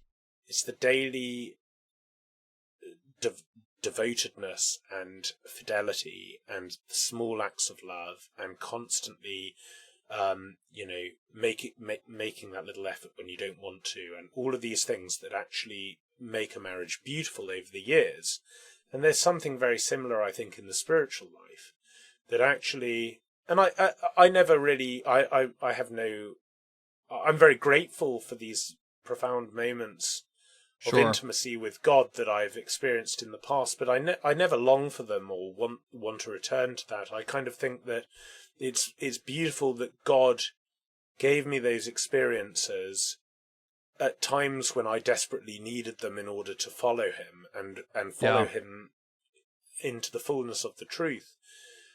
But it's normal now that my spiritual life should be one of saying the rosary every day, saying my morning prayers, saying grace before meals, singing the Benedictus with my children each morning, doing the Jesus prayer when I walk the dog, getting to Mass on a Sunday, doing my fast on fast days and feasting on feast days, and doing the quotidian liturgical life of a Christian peasant, which is what I am and I aspire to be. And that's beautiful. That's a really firm, solid foundation. And what it means is that in periods of long spiritual aridity and dryness, which any Christian should experience very long periods like that throughout their lives, throughout his or her life. That's a normal part of Christian spirituality. And often it's because we're not as faithful as we should be, but often it's because God is doing really deep and wonderful things in our lives that we're just too dull to perceive, and that can cause aridity as well. Boy, is that true. Yeah. Yeah, and I think in those times, it's just, if you have that firm foundation that isn't reliant on constant spiritual titillation, if I can put it that way, sure, it's just, you can just, you just carry on loving him, trusting that as St. James says, we may not always be faithful, but he is always faithful, and that's the assumption on which we should live our lives, I think. Yeah.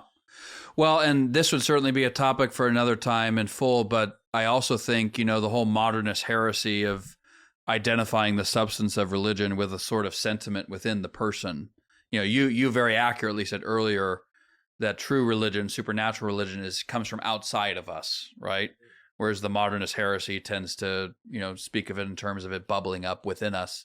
Yeah. And although there are certainly things within us that seek that, of course. But it seems to me that this phenomenon of religious experience and the possibilities it opens up for both further union with God, but also being taken off course, because I've seen that happen many times. There's charismatic and Pentecostal movements and whatnot that do that sort of thing all the time. But this sort of naturally points toward the need for authority, the need for apostolic authority. I mean, in the church, whenever there's an ostensible Marian apparition, for example, Catholics are not allowed to believe anything that is supposedly said until the local ordinary, the bishop, approves it. And there are things like that. Even the cult of the saints. That the Vatican goes through a process of approving it. So these things require an apostolic voice established by God. As Paul says, to test all the spirits that actually help us as lay faithful and Christian peasants, as you said, to discern truth from falsehood in amidst these things, and not because I think Satan. He can mimic these things. And people can be very much drawn off course if they're not careful.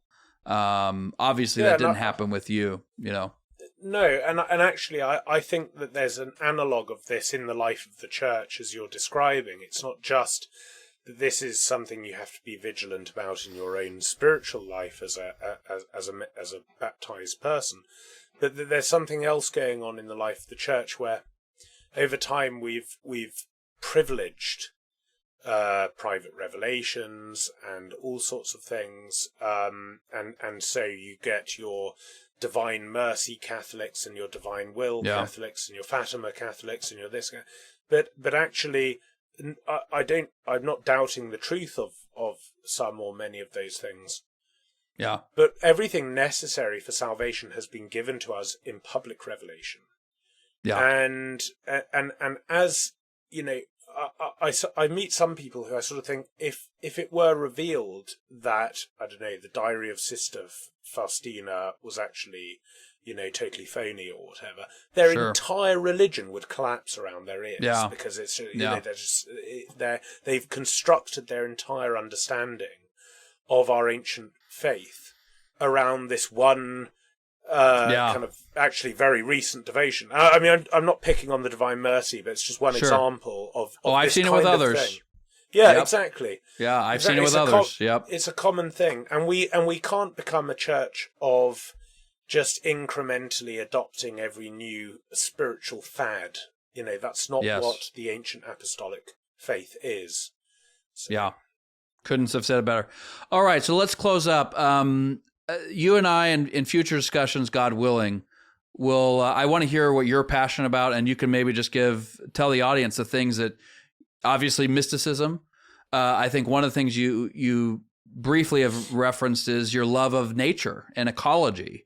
You and I will also talk about Christendom a lot and conservatism, but not in the sort of ideological sense, but in the what is it for a Christian and a Catholic to conserve in all levels of society.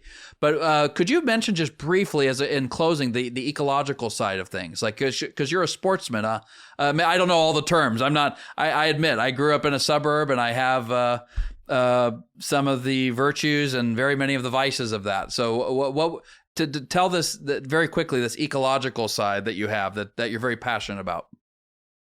Sure, I can try my best very quickly. I mean, a lot of this comes from my general metaphysics, which is largely Neoplatonic and patristic, and I see the world to be the way it is because it emanates from the mind of God, and it's willed by God, and it's held in being by God, and because God's mind and his being and his existence are convertible with one another because God is indivisible, that means that the world, the whole universe, is literally iconographic of the divine nature.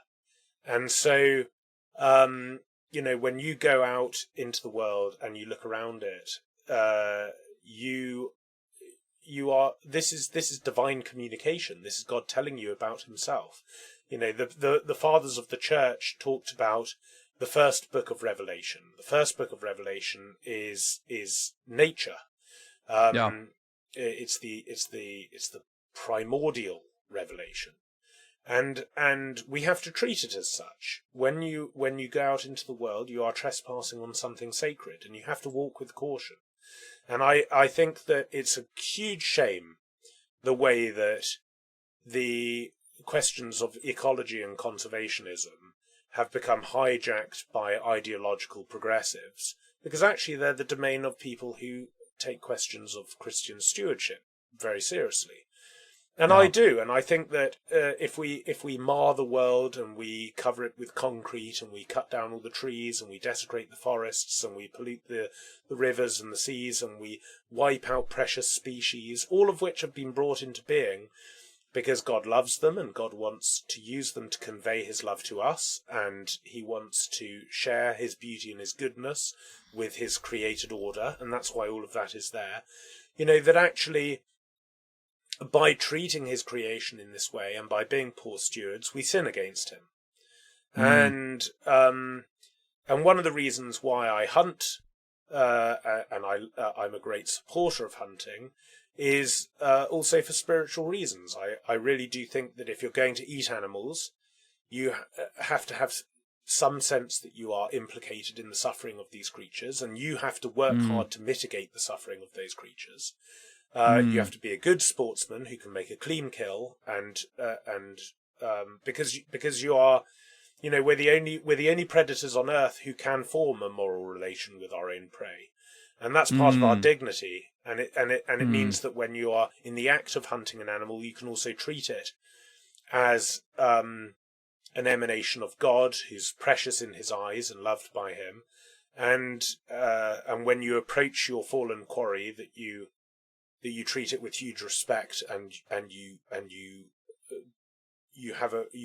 approach it with a disposition of gratitude, and that's harder to do when you're just taking off a cellophane covered chicken off the shelf. It doesn't come as readily to you. Yeah. And so no, I mean, I'm very much of the view that we have to make serious efforts to resituate the whole debate about ecology and conservation within a Christian framework, and not just allow it to be the domain of ideological modernists and progressives who actually have the worst solutions. They have terrible solutions.